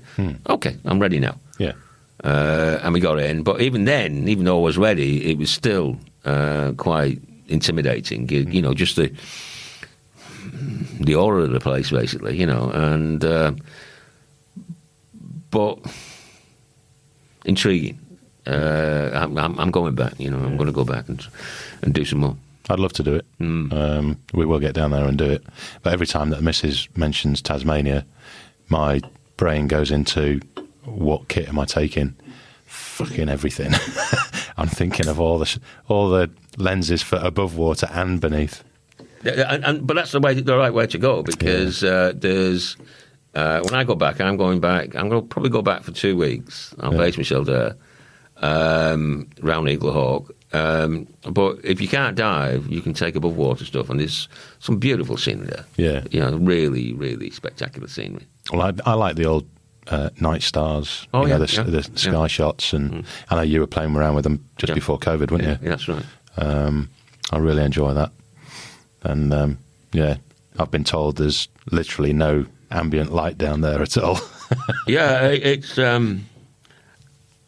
that's the other side of Tassie, I suppose. It's quiet, I mean, you've got to get to the pub. For you're going to eat out, you've got to get there before 8 o'clock, or everywhere's closed. It's like country Australia. It's like and there's nowhere else. It's like everywhere's shut. So you just got to be aware of all that and and deal with it. Brilliant. And so that's is that all of your trips that you've done? Yeah, that's we did the photogrammetry in New Hanover, New Ireland, and then I went to Kimby Bay, and I went back on Oceania, and we went out to the Witu Islands and dived there, which was just beautiful. Some lovely sights out there. Classic tropical diving. Dan really rates the Witu Islands. Yeah, I mean it's spectacular. How's it compared to the outer reefs at Tufi?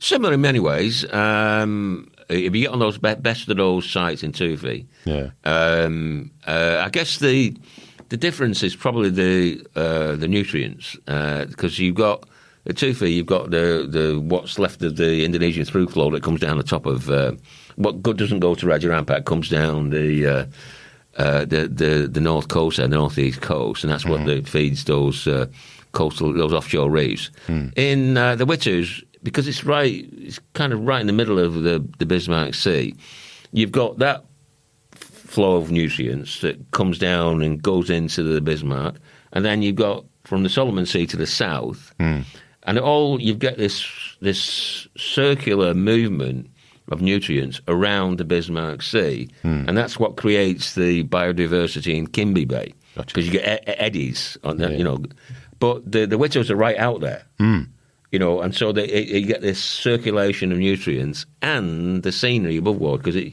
you've got the whole crater of the volcano there, which you actually, it's breached on one, it's huge, and you go inside, there's all this black sand and some little villages there, and you stay, so it's all visually spectacular. Yeah. And then the reefs and the atolls are superb. And some just wonderful diving, it's really... And the thing is, people say to me, well, how do you rate New Guinea against Raja Ampat? It's a very valid question. On a scale of 1 to 10, tropical diving, some of the very best tropical diving in the world is in Raja Ampat, in my opinion. Yeah. Especially down around Mosul in the south. Absolutely, unbelievably spectacular. Yeah. But big currents, that's why it is what it is, and lots of boats. Yeah. It's unlikely that you'll be there, by yourself for long. Yeah. So you go to places like the Witus, and it's not as good as Raja Ampat, as the best of Raja Ampat. Right? It's so if Raja Ampat's 9, I would put the Witus 8 to 8.5. Yeah. Right? But it's exclusive. Yeah. So you're there with just the boat, and you don't get the velocity of the currents there. You will get big currents from time to time, but it's much more predictable and much more manageable. So it suits a lot more divers than Raja. Nobody tells you about the currents in Raja Ampat. Oh, it's just, and you get there and it's like, holy moly, what's going on here? Yeah. Right? And if you know how to dive in those currents, it's okay. But if you don't, it can be your worst nightmare. A bit of and you get all the downdrafts and all the other stuff that happens there, because of the currents. Yeah. So, don't get me wrong, I love Raja Ampat. I've been there many times. Fantastic. Yeah. The best. Some of those sites are just the best. Yeah. Tropical diving. But you have to know how to dive them. It's not exclusive. There'll be other boats. There's like 100 boats working Raja Ampat in the middle of it. Every single boat, more or less every single boat from Komodo goes to Raja in the down season of Komodo. They all go north and, base themselves there. So I've done Raja, but admittedly, I don't think, or in fact, I know I've not done the best of Raja. I've been out there with an operator that we didn't go to the right locations, quite frankly. But for me, at the moment, I still rate P&G above my experience in Raja. And that's a fair comment based on what you've seen. Yeah. Having been fortunate enough to do what I've done, I'm two of my things I'm doing this year. I'm doing this. I started during the pandemic. I'm intrigued by the pioneers who started all this. I'm intrigued by the pioneers in Papua New Guinea, and I'm very fortunate to have got to know most of them. Yeah. Some of them have passed on now. Bob Halstead's gone. Yeah. Max Benjamin's gone. Yeah.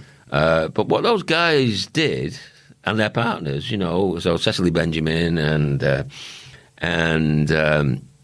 Bob Halstead's wife, Dinah, what they did back in the day was mind-boggling, really. The true adventurers, true adventurers. And everybody else who came after them and set up what they've done, and the people at Tufi, Linda and all that. Great, fantastic. But you've got a similar story in Rajarampa, and I was fortunate enough to meet Eddie from Willen about 15 months ago now. So Eddie was the first liveaboard built and launched the first liveaboard in Indonesia, Pindito. And he's still driving it hard today. He did a complete refurbishment during COVID. And you talk to him about what he did, and I did a couple of articles on him, and I've got to know him reasonably well now. Again, I'm just full of admiration for those guys. I like my adventure in big doses, but I feel like I've led a sheltered life. Yeah. When I talk to these guys, I do. I feel like a dilettante at times. I go in there and I'll do 2 weeks with them. Yeah. Do you know what I mean? And I'll come back and I'm conscientious about it. I publish what I can. I write as truthfully and honestly as I can to tell the story of what I've seen. But they live this stuff. You lived in Tufi, you know what it's like. It's one thing to come in as a tourist and do your 2 weeks or whatever. Yeah. Go out. It's a different thing to be there and having to deal with all the stuff that constantly challenges you. And he talks about Eddie, about what he did and how he did what he did and building that first boat. And then, where'd you go? Okay, you build a boat, right? And you get it going. So where'd you go then? Yeah. It's 8 hours across Indonesia by plane. You're going on a boat at 8 knots, right? Where'd you go? And, what's this Indonesian fruit flow again? Where are these currents coming from? I don't know. People didn't know. Yeah. And yet he's been doing it for 25 years now. I first heard about him when I bought Cal Muller's book on diving Indonesia. Back in 25 years ago, and it was talking about this boat, the Pindito, and I got to know him in Bali and interviewed him, and wrote a couple of articles on him about him. Anyway, the next cab in the rank is I'm going to Cape Crete in May. So Eddie, where's Cape Crete? Cape Crete's in the Dampier Strait in Rajarampa. Okay, right. So when the first liveaboard boat to go to Rajarampa was Eddie from Pindito. But he wasn't the first. The first person there was Max Hammer, a Dutch guy who set up a beach camp on Cape Crete. He's now got 2 resorts. He's got his own little air force. He's got these planes. The guy is incredible, right? So I'm going to interview him in May. I'm going to one of his Cerritos Bay resort. And 2 things. One is to document what he's doing and his life and all the rest of it, because it's very interesting. And if you look him up on YouTube, there's a great... It's supposed to be an interview, but it's just Max talking. Yeah. And he talks about his life and about what he's done, and it's like, you just... Again, I just feel like I've lived a sheltered life. When I look at what he's done, and how he's done what he's done. But where they are at Cape Crete, that house reef is supposed to be the best in the world. Really? Yeah. Jerry, what's his name? The fish guy, Jerry. I'll come to him in a minute. But he surveyed it, and he counted. I think it was like nearly 400 species of fish on the house reef. And I've heard it from Max, and I've heard it from a couple of other people who've lived in the area and dived it on a regular basis. Is that you can't, and I've dived it several times, numerous times, actually, more than, quite a lot. But you can't judge it until you know how it works. And the only way you'll know how it works is to dive it regularly. So I'm going there for about 10 days, and I'm going to dive the shit out of it, basically, while I get my head around it. And in the evening, I'm going to interview Max Hammer. And then I hope from there, later on in the year, to go down to Missoul, where there's a couple, Andy Miners and his wife Marriott, have built this just amazing eco-resort, Missoul Eco-Resort. It's just phenomenal. And they have really, exemplified what you can do by being local. They've hired and trained the locals. It used to be, where they're based, used to be a shark finning operation. and they've turned it round. And I think I've seen articles on this. It's phenomenal. Yeah, it's phenomenal. They personify what good looks like, shall we say, when it comes to making a real impact locally. So the sharks are back. The whole thing has come back to life. I mean, nature's a powerful thing if we get out of the way. Yeah, exactly. Yeah, and what they're doing is allowing nature to be itself. And they have 24-hour patrols going. They finance all that to keep out the illegal fishermen. I mean, it's a marine park, but it's Indonesia. Anything can happen. Yeah. And so I hope to be going out on the boats on these. When I've dived most of the sites, so the diving, is great. But I want to go and see how they operate and how they make a difference. Yeah. Well, you're going out there then to write about them and their story, aren't you? Yeah, that's right. Yeah. Because it needs telling. More the more people who know about this, the better we're all going to be. Yeah. Which comes to your questions about. 10 questions. Do you want to start them? Do you want to have a go? Yeah, okay. Yeah, all right. Yeah. I'll ask them. Yeah. You can fire away with what you've got. Yeah. I might ridicule you in the pub later. Okay, so quick fire round. Question 1: how do you describe your job, stroke pastime, definitely a pastime, as a diver to people who are not familiar with your activity? Well, let me just answer that by saying that my kids think I'm some kind of a drug mule. Or some kind of drug dealer or something. Because I go off to these places, they have no idea where I'm going to with, a lot of luggage. And they don't know where I'm going and what I'm doing, and if you try... it really depends who you're talking to. Yeah. So you're talking to people who... are interested in this stuff, you can get into really interesting conversations, because they are interested in, and so, you do this and you do that. So that leads to really good dialogue.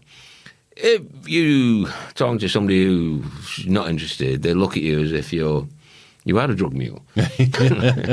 So, it depends on the circumstances. If somebody's interested, I'll tell them what I do, and then, I'll elaborate on that if they ask questions. If they're not interested, I just shut the fuck up. Yeah. Do you get I'll just ask you directly because you're a mate, but because you're an old dude, obviously super fucking fit, but an old dude that's doing all this travel, do you ever get the feeling that people are jealous of what you're doing? Interesting question. Because you should do. So let me illustrate that with a conversation I had today. So because I'm an old dude, and because I've had a couple of scares, and because I'm from the UK, because I used to, think that if you went on holiday, you had to come back with a tan, right? Because that's the English mindset.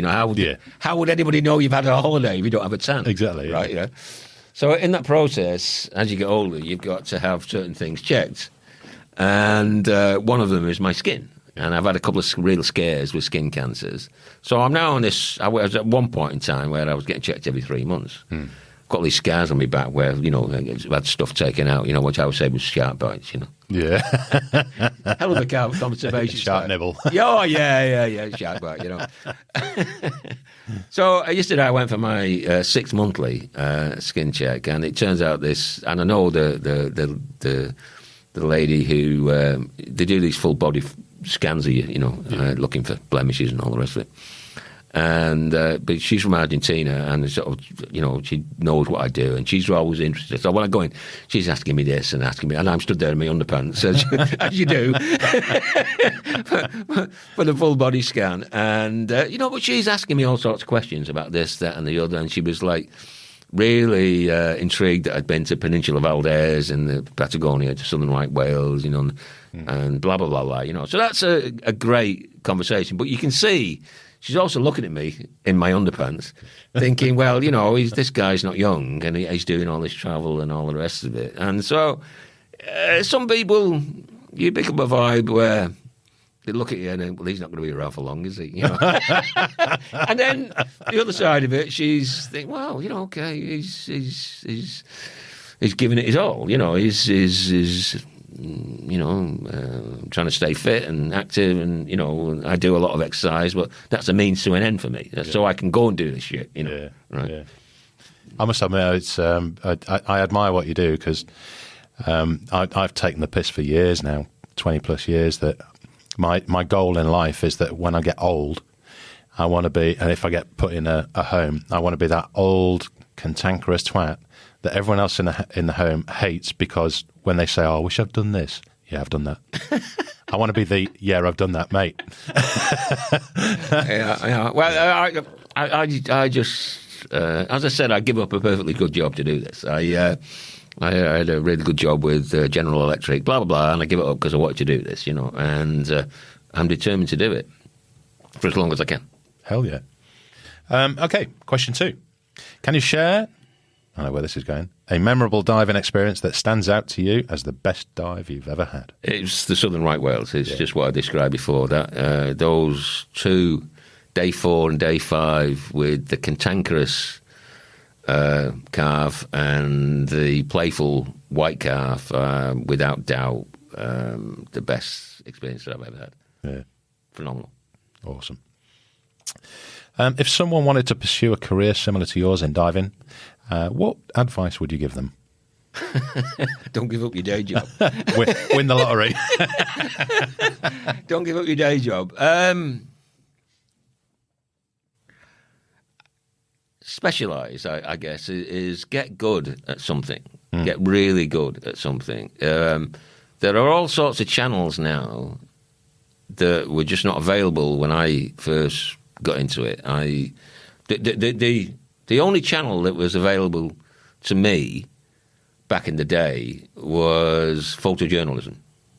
Back then, there were people like David Dublier and etc., who were writing for National Geographic and taking photographs, and it just enthralled and infused me, and I just off I went, and that was the channel, the only channel I could see at that point in time. Yeah. Now with social media and all the different outlets, there's a lot more possibility, but there's a lot more competition as well. And there's a lot of people who are winging it. Yeah. And they might get, a break here and there, but it doesn't seem to me sustainable. Yeah. I don't think so. You wouldn't want to take a mortgage out on that, So what you need to do is get good at something. A really good example here in Australia is Matty Smith. He's really took some nice images, and he knows how to get the word out about what he does, and he's achieving success. I had a conversation with him about a year ago, and he said, I think I can make a living out of doing this. And I said, well, good luck, mate. But he seems to be doing it, and I good on him for doing it. For me, I got to a position where I could afford just about to do what I wanted to do, and I was determined to do it before I die. Yeah. So that's what I'm doing. There are people coming through who are much more social media savvy than I am, or social media tolerant, I guess is the word. There's only so much social media I can... Tolerance is a good word. Yeah. I mean, there's a lot of so much... my son says, "Oh, you do TikTok, Dad." Yeah. I said, "Give me a break. Who's going to look at me on TikTok?" It's like, you need to know your strengths and your weaknesses, don't you? So there's certain stuff that I can aspire to, and certain stuff where I'm just not going to go there. Yeah. But if you're younger and you're serious, then you can succeed. But you've got to get good at something. Yeah. And so underwater photography, although it's expensive and it's difficult, it's not impossible. You've got to have your niche, haven't you, though? You've got to have a niche within a niche. Yeah. And I think Matty Smith is a good example. Yeah. So is Matt Crummins. I don't know if you've noticed, but he's just started recently doing a YouTube channel. Yeah. And he's just showing, all the stuff that we do, post photo editing. But it's stuff it's pretty unique. I mean, there's not a lot of it out there that divulges all the little secrets of how to do. And I think the how to do bit is probably a really good example, a nice hook for people who want to achieve what they want to do.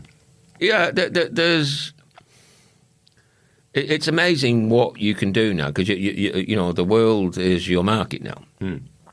So yes, diving's a niche, but within that niche, there's sub niches. You know, cave diving, this, that. You know, Yeah. a friend of mine, Kerry Burrow, she's specialises in cave diving and cave diving photography, and you know she's really good at what she does. So you know there's a niche that can open up other opportunities for you. You know, so you've got to find what you're interested. For me, it's travel. You know, that's what I do. But the thing is, I write, and not many people read now. So you know, what used to be the way forward photojournalism, you know, it's not. You know, people don't read much these days. Yeah. You know, and I mean, I put a huge effort into what I write and research everything to try and, you know, but the reality is that people read it. I don't know. Well, I think, you know, there are people out there that read it. I mean, I read the stuff that you put out in Diamond Magazine all the time. However, all of that information that you're putting out there is going onto the internet, so that information is then used. Yeah. And the big thing that's going off at the moment is all the AI writing, so Chat GPT and all that bollocks. Yeah. So it's your stuff I know. that those softwares are using I know. to make things I know. for people to be lazy arseholes. I won't mention the location, but I remember about 3 years ago, I went to this dive resort and I got to my room and there was like this, you know, dive guide, you know, and I'm reading it and I thought, that's familiar. Yeah. Then I thought, and I went to my site and it was just lifted completely off my site. Yeah. And it was in the resort's Booklet. Yeah. Which initially, you know, drove me crazy. But then I thought, well, imitation's the, you know. So I must be writing something reasonable. But, you know. It's nice to be asked, though, isn't it? It would have been nice to have been consulted in the whole thing, as opposed to find out when you sat on the toilet reading. Yeah. As you do. Hey, dickhead. I want a few extra dives out of this. I don't know, but there are, without doubt, more opportunities these days, but you need to specialise. You need to get your niche and be good at it. Yeah. Next question then. If you could change anything about the diving industry or the scuba diving in general, what would it be? I thought about this question a bit, actually, and I suddenly dawned on me, it's the business model that the dive shops work under is, for me, it just sucks. I mean, there are exceptions, but in general terms, it's all about, you know, getting people signed up for courses at a cheap price that some instructor has to deliver on a shoestring. You know, the instructors don't, you know, it's almost slavery, really. Yeah. You know, they aspire to be an instructor and suddenly they're looking after, you know, people on a course who, you know, got $500 for a course and, you know, how much do they get paid? Not a lot is the answer, right? And they work hard, really hard. And having been an instructor myself many years ago, you know, it's hard work to get people trained properly. Now, if you're paying not much and you're forcing people to try and persuade their customers to buy gear from the shop at, you know, high margins and all that stuff that goes with it, that to me is not a sustainable business model. It just sucks, really. You know, the instructors are being exploited. The only people who are really winning are the owners, because the customers aren't really winning. They're not being trained very well. They might. I mean, what's the retention rate? Not much. It's not going to be a lot. It's not a lot. Yeah. And is it because it's an adventurous sport, or is it because of the business model? My opinion, based on everything I've seen, is it's the business model. It just sucks. Unless somebody's really devoted to this, you know. Yeah. Where's it going to lead? Yeah. I do like the stores, the shops, the operators that refuse to drop their prices. You know, and the one that springs to mind straight away is Ryan up in Newcastle. Right. You know, when he was on the podcast, he was adamant. No, this is what you're paying. This is what you're getting. You're going to pay for my time and my experience, and you're going to get a quality course. Not so. But he's in a niche, isn't it? Yeah. So you know, he's got the JGR rebreathers, and he obviously I mean, doing a rebreather, it's like childcare, you know. Oh, no, this is his basic courses. This is his open water. He refuses to reduce the prices. Yeah. Oh, I didn't If you want to train with him, even at open water level, you're going to fucking pay the right price. Oh, okay, well, good on him, Yeah. But the point I was going to make about rebreather courses, it's a bit like childcare. You can't really cheap out on it, can you? you know, budget childcare, you know. It's like, not going to work, is it? Well, I don't think so. Right. You know, budget rebreather. Well, you know, probably not. Oh, dear. Okay. What are your thoughts on ways to minimise human impact on the oceans? Well, my philosophy, and my very strong belief, is we need to educate and inform. Those of us who are fortunate enough to get to interesting places and document them, I feel a moral responsibility. It sounds a bit highfalutin and, you know, full of myself, but I do feel a responsibility to tell the story, which is why, you know, I spend a disproportionate amount of time researching, trying to understand the mechanism of why things happen and explain that. Yes, I realise that my stuff will be stolen and, you know, disappear into AI and all the rest of that stuff. But at the end of the day, I'm the one who had the privilege and the pleasure of going to that. So, you know, I feel incumbent upon me to document it properly. And it's only by... The thing is, not many people get under the water. Yeah. Right? And if you do get underwater, are you going to see what's really there? No. You know, so it's only a few of us, really, who actually get to see and start to understand the incredible mechanism of the sea. Yeah. You know, how that whole thing works is mind-bogglingly complex and incredibly powerful. Yeah. Right? And it's only as you start to get, it's only, you know, through travelling and going to these places that you start to piece it all together and understand the bigger picture of how it all works. Not many people do that, right? But it's so important to the planet, you know, to life itself. Yeah. Right? So we need to educate and inform so people get an appreciation of just how important it is. Yeah. And I think one of the things that kind of dawned on me a while back now, which a lot of people probably think along the same lines. You know, we live on Earth and there's oceans and seas and rivers and all that kind of shite. Actually, when you look at the world, it's a world of water that has some dry shit sticking out of it. Exactly. You know? Yes. And we need to get that in perspective. And, right. You know, if you want to see the real Earth, you need to get beneath the surface. Yes. And the interlinking and connectivity throughout that those ecosystems, because there's numerous ones, you know, and the way it's all a fine balance. And once that balance is broken, you get these trophic cascades where you get, you know, an overabundance of this, that, or the other that has this impact, you know, and to see all that happening and to get an appreciation of it. It is, you know, we need to inform. Yeah. We need to inform. Definitely. Okay. Where are we at? That one. So, has your passion for diving changed over time? And if so, how? Well, better understanding, you know. I remember seeing my first shark. I was fucking terrified.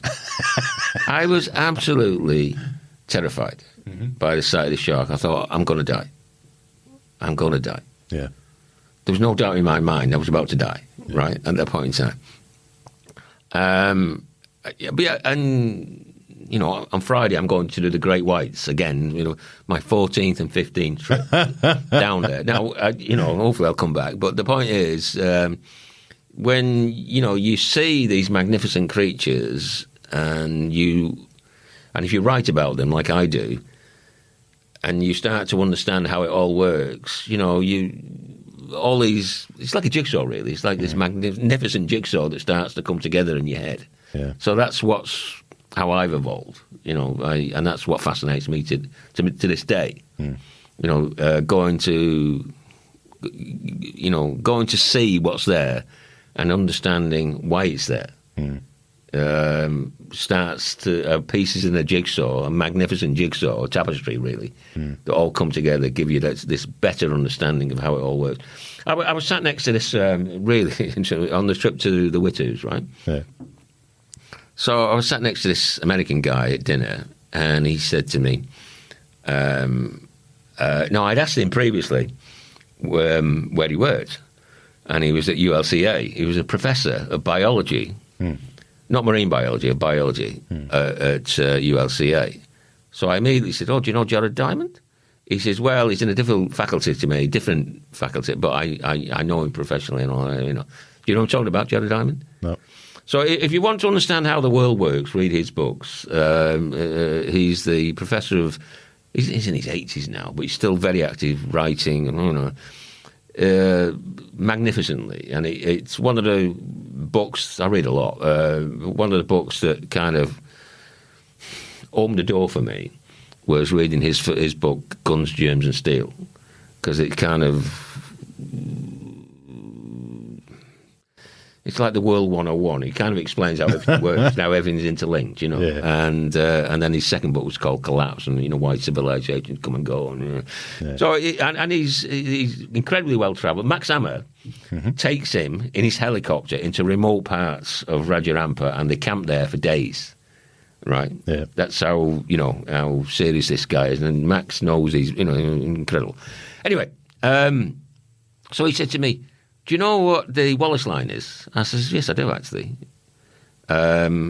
He says, well, what's your understanding? And I was able to... You held your own? And he looked at me. I mean, this guy's, you know, this guy, he used to be a CEO of a major pharmaceutical company, and he took he changed his life, and he's ended up at ULCA, and he's professor of biology, right? Successful guy, very, you know, well educated, very, you know, well versed, shall we say? And so I was able to explain my understanding of the Wallace line, and because that's really what creates the underwater biodiversity in Rajarampa. Is this, Wallace was a contemporary of Darwin, who in the 19th century. 1830 something like that. He spent about 5 years wandering around and documenting all the marine life, and what he came up with was there was this imaginary line called the Wallace line. To the east was one set of flora and fauna, and to the west was another, and he didn't know why. The reality is it's the Indonesian fruit roll that comes down that prevented flora and fauna on the east getting over to the west. To the west, yeah. Right? But it was a flow of water that comes down through the Indonesian fruit flow, as we call it, as it's called. So I explained, and he didn't know about this. And he's looking at me, and I'm thinking, does he think I'm bullshitting? Or, you know? But the point is, he's a professor at the ULCA, and I'm a fitter from Runcorn. Formerly a fitter from Runcorn. So it's that better understanding that allows you to have, you know, a view. Yeah. And have a dinner conversation, should you be sat next to a professor from ULCA.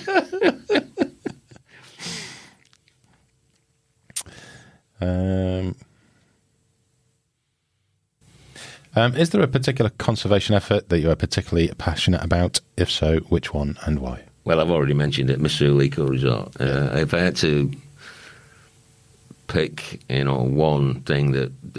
I know you've had Simon Pearce on here with... I know Simon quite well, Marine Megafauna. They do a great job of what they do. But they don't have control over their... They have a reasonable degree. They've worked very hard on their influence, but they don't have any authority. No. Right? So they do a magnificent job of influencing, particularly Mozambique and other areas, based on their reputation and everything they do, for the greater good. And it's very impressive. But in terms of an actual example where a huge, tangible difference has been made to both the flora and fauna and the people, you would have the best I'm aware of at this point in time is Missile Eco Resort, and I'm hoping to go there later this year and really peel that onion and get a better understanding of it. But from what I understand of how it works and everything I've read about it, it's phenomenal. And get them on the podcast as well. If I can. Yeah. You can do it. If anyone can do it, you can do it. No pressure. If you don't do it, you're buying your own fucking beer next time. Again. Okay. Of the many safety procedures we have in the industry, if you had to choose one as the most important, what would it be? SMB, it really is the, a lot of people don't know how to use one. And they don't realise just how important it can be to you. It's diving 101 for me, but not many people can use them. A lot of people don't carry them. Yeah. It can save your life. Yeah. No, I agree. I did a dive with the missus and a couple of mates a week and a half ago. Only Shelley Beach. There's no need for an SMB really because you come back out on the sand and it's protected. No boats can go in there. Just put that in there. But a couple of them decided they wanted to practice at doing SMBs, and boy, did they need the practice. And it's a very simple component, safety component, but like I say, very, very important. Very, very important. I carry one, but I also carry a beacon. Yeah. I've had a couple now. I bought my second one when I was on Nautilus in Socorro. That you can. They put one in your pocket for you. Yeah. When you're there, I bought one when because the second version is much smaller. Yeah. But I swear by that and the SMB. Which one you got? I got the first one is quite big. It's about that, and then the second one is much smaller. And I've had it about 3-4 years now. It's really good. I can't remember the name of the one that we got, and it's really small. Yeah, it's literally in fact, the canister I've got is probably the size of this beer can, but that's only because I want it to fit in there without crushing and all that kind of stuff. It sounds like the Generation 1 of the Nautilus make they as I understand it, for their liveaboards. Yeah. It's standard gear, for all that. They put one in your BC. Yeah. And they get them made. So I don't know where, China probably, but yeah, it's Nautilus. I can't remember. Yeah, I've been on a few boats. Obviously, they give them, especially in the Galapagos. Yeah. The Rescue Link. That's the one that I've got. Yeah. It's 9 times out of 10, I found the ones on remote boats are direct radio link. So you talk to the boat as long as you can fucking see it. Yes, yeah. But these ones... That's right. Nautilus is the same. It goes through GPS. Through the satellite. Yeah. Cool. What are your top 5 bucket list destinations? This is going to be a hard one for you. Top of the list is Dominica for probably next year. I want to do a sperm whales there. Yeah. I had a go at sperm whales in the Azores about 6 years ago. Not very well. I saw some, but weren't great interactions, encounters. Where the most reliable seems to be Dominica. But again, it's a long haul from here. But yeah, that's my number one destination. Number 2 would be Papua New Guinea again. I'm really enjoying being that trip back there. I've got last month was really good, and then I'm going. At least twice again this year to back there. You're going next year as well, aren't you? Yeah. What's early June? You're going? I'm going in March. I'll be in Papua New Guinea for a month, which is Tufi, your stomping ground. It's okay to mention. You're going for a month? Not to Tufi. I'm going to Tufi for about 8 days. Then I'm going to Milne Bay, to Arley, and then I'm going on Oceania to do the. Southern Milne Bay, and then up round to the south coast of New Britain and round to Rabaul. Okay, yeah. And then me and Dan were talking about, I think it's end of June next year. We're looking at doing an exploratory liveaboard, going further up into the Bismarck Sea. Really? Mm. Oh, yeah, I talked about that. Yeah. So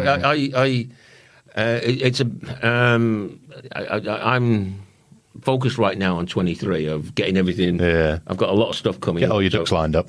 Yeah, to get all those ducks. So 24, yeah, I'll be discussing that with him. I was, in fact, just digressing here, but Tuwali. Last time, in fact, I think it was the first season when you first came on the podcast. Wasn't there a landslide or something at the Black Sand dive site there that at Luwadi? at Tuwali? I can't remember what it was called, but I thought there was something that occurred at Tuwali that destroyed one of the dive sites. No. No. I've not been there for a couple of years, so Yeah. I've got I think about 9 days there in March, and so I'll I'll find that all out. Right. But then in July, I'm going back to do the north coast of New Britain and Rabaul, looking for the wrecks and the Simpson Harbour there, and then maybe something at the end of the year. But that's a bit, Yeah. and then, Number 3. Indonesia. I'm really looking forward to. I spent a lot of time. I mean, I live in Indonesia. I live in Bali, and I've done a lot of stuff around Raja Ampat and Sulawesi. But I'm going back to. I'll be doing in May. I'm going to do Cape Cree to interview Max Hammer, etc. And then I'm going to Lembe, back to Lembe. I've got 10 days there to do some critter stuff. Have you been to Lembe? Yes, I have. Yeah. Which resort are you using? I'm down at Divers Lodge down at the bottom. I've got my own boat for 10 days, just me and a guide. Yeah, not cheap, but it's worth it, Yeah. And there's nowhere like the Lembe. It's. I don't know. What about Ambon? Well, when I go back in. I'm doing the Kai Islands in the far east of Indonesia in November, and then I hope from there to go to Misul to interview Andy Miners, etc., and do the patrol. But I'm thinking of going back to Ambon before that. So I've done Ambon a few times. I really like it. In terms of muck and critters, for me, it's second to the best for me is Lembe. Yeah, I've had the most success with the most exotic critters in Lembe. Then Ambon, and then Papua New Guinea, Bali. Like the Luwadi and some of the other places, Samurai, Milne Bay.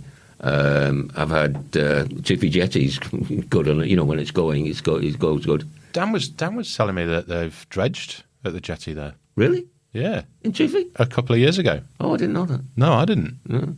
I don't know whether he's got it wrong, but there's another place that we're going to go in Rabaul, Johnny's Jetty, which I've dived a couple of times. It's good on its day, and we've got to do a bit more of that when in July. So, but more to follow on that. Maybe ask that question next time, because my information's a bit old right now. Yeah. So, but anyway, there's Indonesia. Then fourth on the list would be Japan. Okay. There's some really interesting critter stuff in Japan, and some nice shark stuff. Yeah. Sharknado, as they call it, on the Itsu Peninsula. And then fifth would have to be going back to Argentina for the sort of right whales. I usually end up going everywhere twice. Yeah. And it was so good that I'll have to go back at some point. Well, Migaloo's cousin's not going to be there for you next time. But it's me. I've come. I'm here. It might be growing up now. Yeah. Go a damn sight bigger. Yeah. Okay, last one. Yeah. How would you describe the dive community to a non-diver? In a word, complicated. It's. Are you talking around the Australian dive community? I guess because it's like. Well, the dive community that you've been associated with in the 9 million years that you've been diving. So it's not just Australia. Well, you've got to put it in perspective of. I started off with BZAC, and back in the day when I started with BZAC, you could take you 6 months to get into the sea, and you had to be able to tread water for about 3 hours with your hands. That's what it felt like, anyway. So it was really strict at the time, but I am the diver I am today because of that. I became an advanced instructor with BZAC back in the late 80s, and, I was really proud of that. BZAC's obviously evolved a lot and changed, but it's still fairly responsible, I think. I saw a lot of parallels with GUE when I was doing my courses last year with GU here in Sydney. There's a real, vibe around it all. The technical diving, but then you get. People take things to excess, don't they? A friend of mine calls GUE, the Men in Black, because they're all, So I don't know. And then you've got the underwater photography community, and there's 50 shades of grey there of people doing well, people pretending to do well, and a lot of people bullshitting about this, that, and the other. So it's complicated. It's at the end of the day, we all like the ocean, but I guess the thing is these days, because of social media, everybody's trying to urinate farther than the others. There's a lot of show off, people showing off, and pretending to be doing this, that, and the other, that really irritates me, frankly. Yeah. But is that because I'm old? Probably. I mean, I was probably as irritating as anybody when I was younger. Yeah. So I don't know. I'm probably the wrong person to ask, because I've been around that long. I've seen that many shades of it all. That, I just let it all wash over me. I just get on with what I'm doing. I'm on a mission to do as much as I can while I still can, and try and get as good at my top. What matters to me is for diving. That is photography. I want to get as good as I possibly can at what I'm doing, and take exceptional images, and get recognition for that. Because if they just sat on your computer, what's the point? So yeah. Well, I think it's fair to say, mate, that you're doing a very good job of it, and you're getting a worthy recognition as well. Well, I don't know. I kind of live in a vacuum, so I honestly don't really know. I mean, I do seem to do okay on social media. I try not to flog that to death. Only put meaningful stuff, as meaningful as I can be, about all. So, yeah, hopefully, but. I think that's an element that a lot of like what you're kind of pointing at now is the people that take photos, just chuck them up. This is it. This is a thing that I took a photo of today. Everything that you put up has a description and a meaning behind it. There's never a photo of look what I got, and that's it. There's always a bit of a story or a description, and it's content, and it's content that people absorb. Well, that's good feedback. A sea change for me this year, or a step change for me, is I've been getting some one-on-one instruction on how to properly process images in Photoshop, which is obviously a contentious subject in itself. Should you do anything in Photoshop?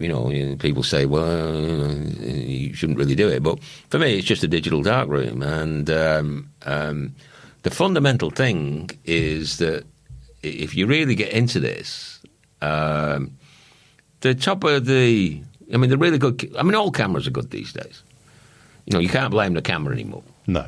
Right. It's not the camera, it's you. If you can't get a decent image, it's not the camera. Yeah. Right. Even, 1 or 2 generations ago, cameras are still better than the vast majority of people who own them, because they don't try to use them properly, right? So I will never upgrade until I've tested the outer limits of what a camera can do, and until I know that there's a specific function that's lacking. That you need to move on to. I need. Yeah. Right? Yeah. So I'll give you a good example. One of the big improvements in my photography over the last couple of years has been I only actually got it going about a year ago, was high-speed sync, which allows me to use much higher shutter speeds with my images, which creates a very dramatic effect if you learn how to use it properly. You need a powerful strobe to do that, and there's only a couple of strobes that will support high-speed sync. But you combine that with, I'm currently still using a DSLR, I'm using a Nikon D850 because I don't think right now there's anything better than it. For underwater, I use mirrorless for above water for landscape photography. I've got medium format and a shitload of other stuff that costs an arm and a leg. Don't tell the wife. My wife's not good job she doesn't listen to these podcasts. So, but for underwater, I'm still using a D850. And when I look at the quality of the pixels that I get from that using the WACP that I referred to before for wide angle, and I've also invested in the Nauticam EWML, which is the extended wide macro lens, which is a really strange piece of kit, but it allows you to do really close-up, wide-angle. It's on this long, extended thing. It looks like a proctology device. But that handfish image was took with that. Yeah. But the quality of the optics that's available now, the water-corrected optics from, I use Nauticam, combined with the quality of the pixels in the D850, lit with the strobes I use and high-speed sync, gives me stuff that, when I look at it at the pixel level, is phenomenal. Yeah. Right? Yeah. So it's just ones and zeros at that level, right? It's the raw data. Ansel Adams created his phenomenal images in the darkroom, right? He went out with his large format camera and photographed Yosemite, and then he took that piece of photographic film and developed it in the darkroom and dodged and burned and created the magnificent images that he did, right? That we're still trying to replicate to this day, right? So what you're doing with your camera underwater, if you know how to use it, is capturing some phenomenal digital data. Photoshop allows you then to, at the pixel level, and something I've got into is luminosity masking, that allows you to select specific pixels and then bring out and enhance and dodging and burning and exactly the same but digital version of what Ansel Adams did all those years ago, right? And you can create very dramatic images from it all. Very dramatic images. Who are you doing your one-on-ones with? It's an Italian lady called Isabella Tabacci.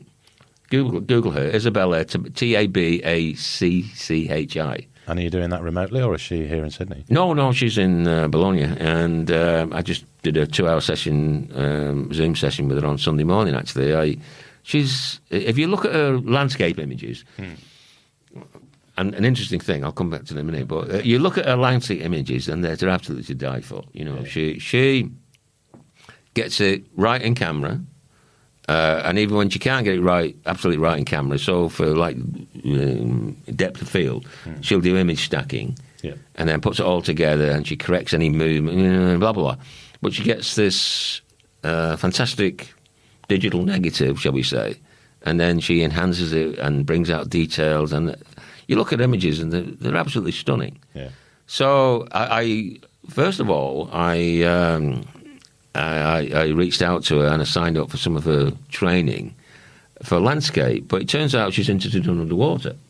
Oh, get out of it. Yeah, so she's really, really, really interested in it now because she's seen because I said, well, how would you process this and how would you process that?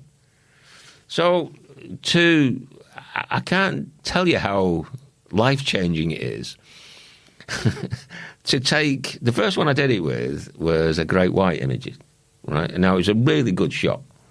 Taken down on the ocean floor in the cage, obviously, where this large male came in right up close and just stopped and looked at me, right? And I captured the really nice image, incredibly sharp, very, very good. And I was over the moon with it, right? Then I thought, I wonder what Isabella how she would process it. Because I processed it and I got what I thought was a good result. And she, this you've got to do this, you know. And she worked on it, and it was like, holy shit! The difference between what I'd done and what she did. Put you back in nappies. It was mind-boggling. Yeah. Now, you've got to get a good image in the first place. Yeah. If you don't have a good image, it's lipstick on a pig. It's still a pig, right? If you're trying to manipulate a bad image, it's lipstick on a pig, right? If you get a good image and you've done everything right in camera, then you have a canvas with which you can create a phenomenal image. Yeah. But there's no free lunch. You've got to get the good image in the first place. Yeah. Right, and that's, and the thing about underwater photography is it's people are like, what is underwater photography? Well, it's like, you're being in the right place at the right time with the right gear. You know how to use it, and you work quickly because it's milliseconds down there. Yeah, the carve. Yeah, I'd worked out in advance how I was going to do what I was going to do. I thought I've got to use center-weighted metering because it's white, and I fast shutter speed because it's moving. And I got the images, right? And that's how I got back to Sydney, looking at those images. Not for 55 hours, but do you know what I mean? It's like you look at that and you think, wow, I did it, right? Now, what can you do with it? Yeah. It's not a pig; it's a good image. Yeah. Good on you. Yeah, mate. I think that's the end 5 of hours. questions. 5 hours in, we'll probably keep going. Should we go to the pub? Yeah, let's go to the pub. Yeah. All right. It's fucking awesome to catch up with you again. It's been a long time, far too long, and thanks again for coming on the show. Thank you, mate. It's always a pleasure to come in, and as my wife would say, you do like talking about yourself. Oh yeah, so I get a chance to talk about myself. Nothing wrong with a bit of self-promotion, eh? Yeah, I'm here. No, it's really good. It's a lot of shared ground as well. What you've done and what I've done, and it's a pleasure to come in. Yeah, fantastic. All right, buddy. Let's hit that pub. Ladies and gents, hope you've enjoyed the content, and we'll see you on the next episode. Ciao for now. This is Scuba Goat Under the Sea, the podcast for the inquisitive diver.